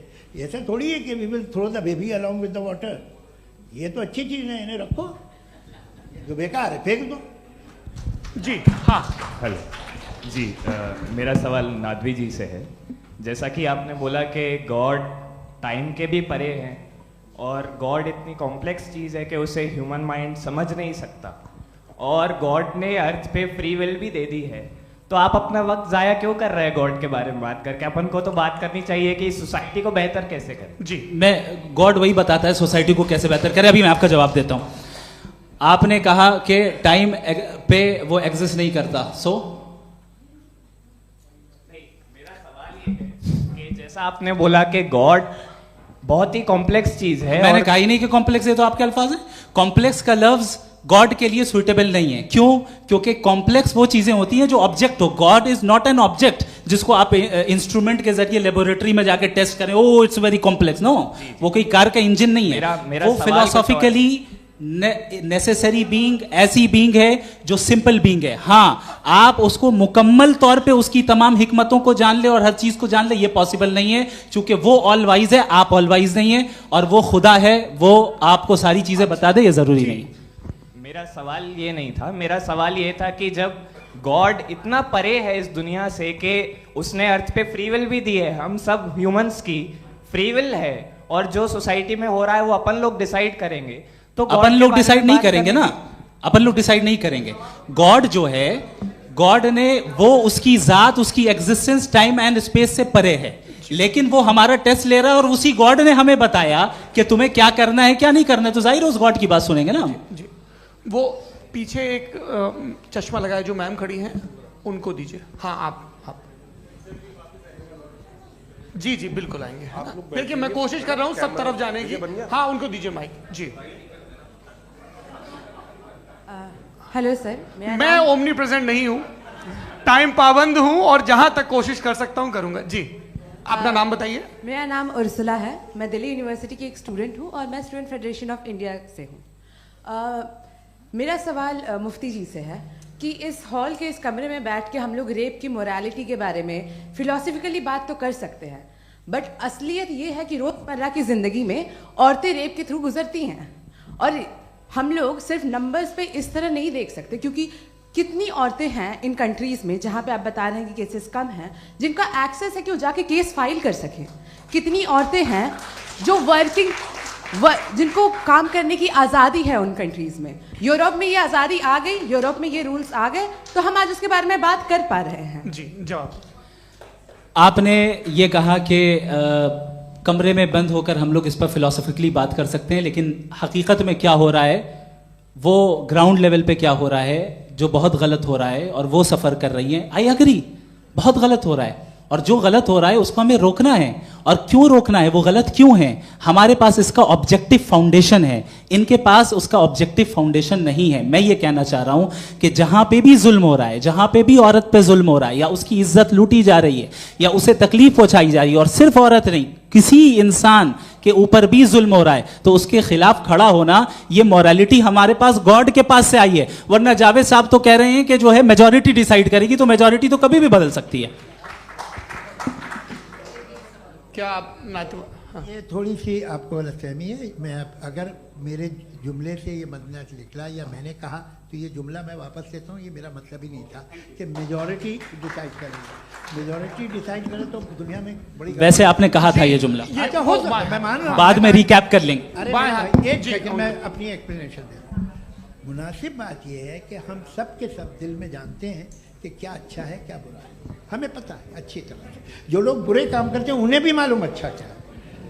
यही तो सवाल था हजरत कि फिर ये मोरालिटी आई कहां से? Cross examination. हाँ जी, हाँ। मोरालिटी साथ रहने की डिजायर से आई, यानी साथ रहकर जो कुछ कह दे, जो कुछ कर दे, वो हो जाएगा। नहीं नहीं, तो आप कायदे से रह ही कर सकते हैं जब तक लोगों में मोरालिटी हो, वरना क्यास हो जाएगा। ये आपको कैसे पता? जी, हमने देखा ना, जहां मोरालिटी का क्यास हो गया, हम देखते हैं। कहां पे देखते भाई? दुनिया में। आप जो आप कहीं पे अगर गलत हो रहा है तो उसको आप गलत देखिए। आप एपिस्टेमोलॉजी की बात कर रहे हैं, मैं ऑन्टोलॉजी की बात कर रहा हूं। मैं इस बहस के बाद आप दोनों लोगों को चाय पे होस्ट करूंगा, वहां पे क्रॉस एग्जामिनेशन कर लीजिएगा। अभी ऑडियंस का हक मार रहे हैं आप लोग भाई, सर जस्ट लोग हैं आप लोग।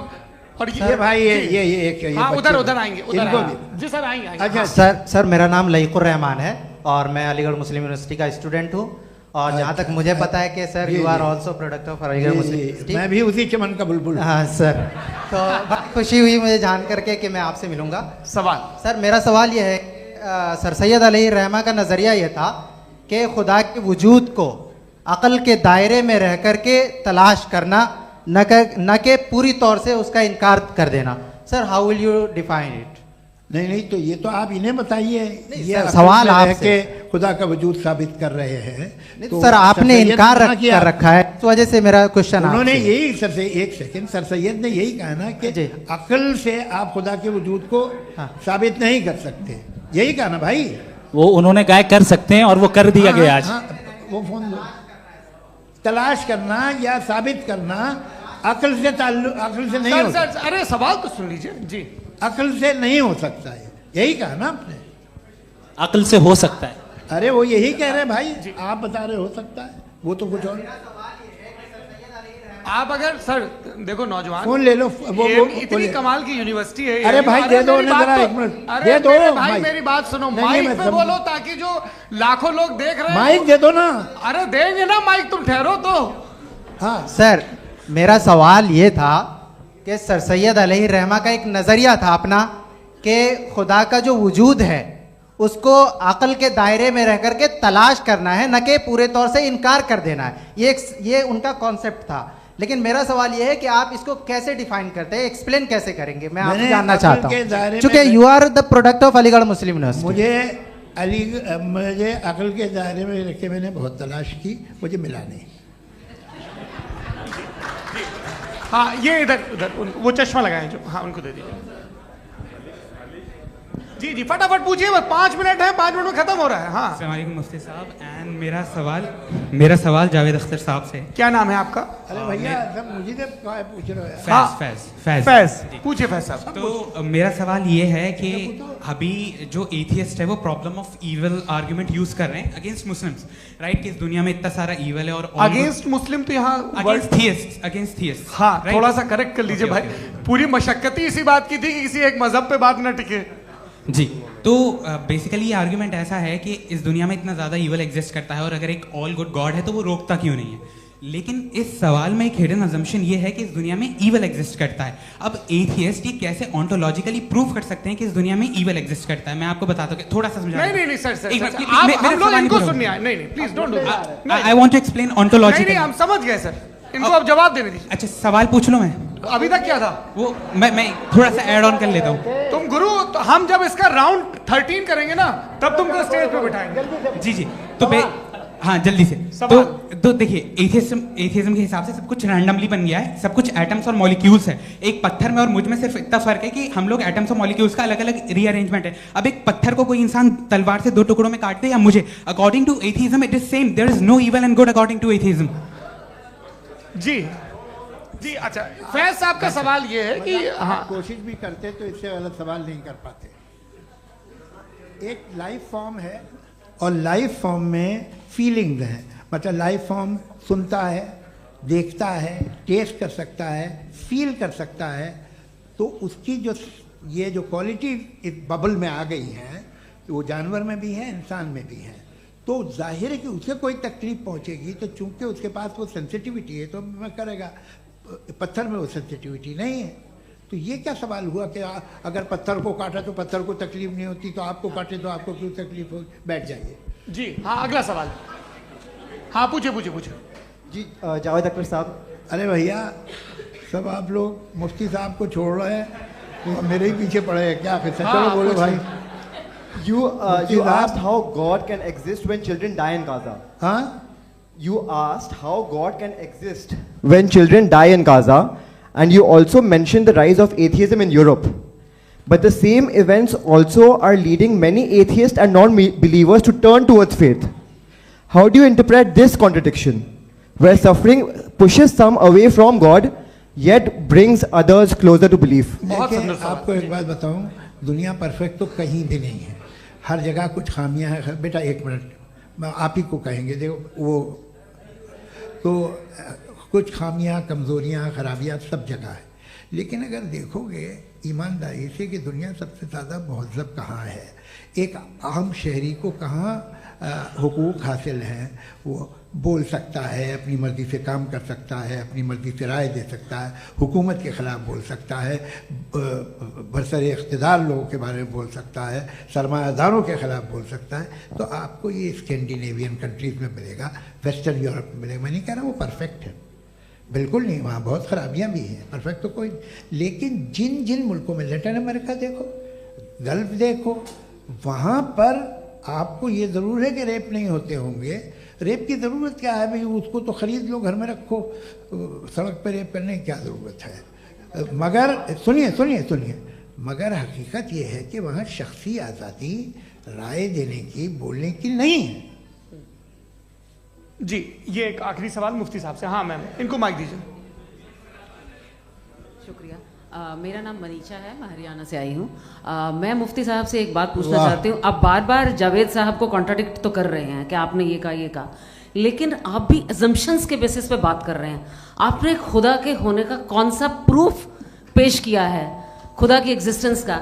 अब इस सवाल को अलग रहने दीजिए, कौन एथीस्ट है कौन नहीं है। और दूसरी बात जो आपने एक छोटी सी कही थी कि ये फ्री विल का इस्तेमाल करता है इंसान अपनी, लेकिन इस फ्री विल का इस्तेमाल में मतलब खुदा ने ये दे दी सबको ये इजाजत कि वो कितना घिनौनापन और कितने ज्यादा खराब से खराब तरीके इस्तेमाल कर सकता है। जवाब सुनते जी। आप फ्री विल को मानती है ना, या अब कहती है कि फ्री विल नहीं है ना? मानती है ना? तो अब आपके पास इसका कोई एक्सप्लेनेशन नहीं है कि अगर एक इंसान उस फ्री विल का इस्तेमाल करके गलत काम कर रहा है और बच के अच्छी जिंदगी गुजार के निकल जा रहा है, उसका कोई रिकम्पेंस नहीं है। हमारे वर्ल्ड व्यू में जो इंसान गलत काम कर रहा है उसको भी रिकम्पेंस यानी उसका बुरा बदला मिलना है, और जो सही काम कर रहा है उसको सही बदला मिलना है। लिहाजा जो फ्री विल है वो इस तरीके से है कि एक लिमिटेड टाइम तक खुदा ने मोहलत दी है। ऐसा नहीं कि छूट दे दी, जो करना है करते रहो हमेशा। वक्त आएगा जब एग्जाम का टाइम खत्म होगा तब रिजल्ट आएगा। दौराने एग्जाम जबरदस्ती आपको नहीं बताया जाएगा। अरे भाई एक सेकंड जी, एक सवाल मुफ्ती साहब से मेरा है। मुफ्ती साहब से एक सवाल। रुक जाइए, आपसे फोन, आप इसके बाद आपसे यहीं रहेंगे वो। हाँ बोलिए। मैं मुफ्ती साहब एक ही सवाल करता हूँ कि अगर जो हो रहा है फ्री विल से हो रहा है और एक दिन बरोज़ क़यामत इंसाफ होगा मैशर में वगैरह वगैरह, तो दुआ क्यों मांगते हैं लोग? दुआ मांगते हैं इसके मतलब है अभी भी उसने ये डिपार्टमेंट रखा है कि मैं रोजमर्रा की जिंदगी में बिल्कुल बिल्कुल ही कैन। तो तुम कैन हो, तुम मुझे नौकरी दिला देते हो, मेरे बेटे को ग्रीन कार्ड दिला देते हो, और 45,000 बच्चे मरते हो उन्हें रोकते नहीं हो। नहीं तो क्या आप ये कह रहे हैं कि इस दुनिया में जालिमों को कभी पकड़ ही नहीं होती है? अरे जो भी पकड़ होगी वो बच्चे रोते हैं। बिल्कुल, देखिए मैंने अपने ओपनिंग स्टेटमेंट में यही कहा था कि जनाब जावेद साहब सिर्फ इमोशनल आर्गुमेंट देंगे। This is an emotional argument. ये छोटे मोटे इसके पीछे का रीजन मैंने बताया क्या है, इसके पीछे का रीजन क्या है मैंने बताया। मंच से आप लोगों को सज्जनों इसलिए कह रहा हूं ताकि थोड़ा सा आपके कॉन्शियंस पे जोर रहे कि आपको ऑर्डर बचा के रखना है। वक्त तय हुआ था, ये वक्त पूरा हुआ, आपने इतने धैर्यपूर्वक सुना, मैं आप सबका बहुत बहुत शुक्रगुजार हूं। यदि इन दोनों विद्वानों की इच्छा होगी तो कभी हम इस बातचीत का राउंड 2 राउंड 3, यही तो देखिए खूबी है इंसान की कि बहस मुबाहसे में वो पड़ा रहता है। आप लोगों ने बड़े धैर्य का परिचय दिया, बहुत बहुत शुक्रिया। इसी के साथ ये बातचीत यहाँ पे समाप्त होती है। को मैं एक बात बता दूं, ये सारी बहस हो गई, अब मुफ्ती साहब और बड़े मुफ्ती साहब इन साथ के साथ मैं खाना खाने वाला हूँ। अच्छा।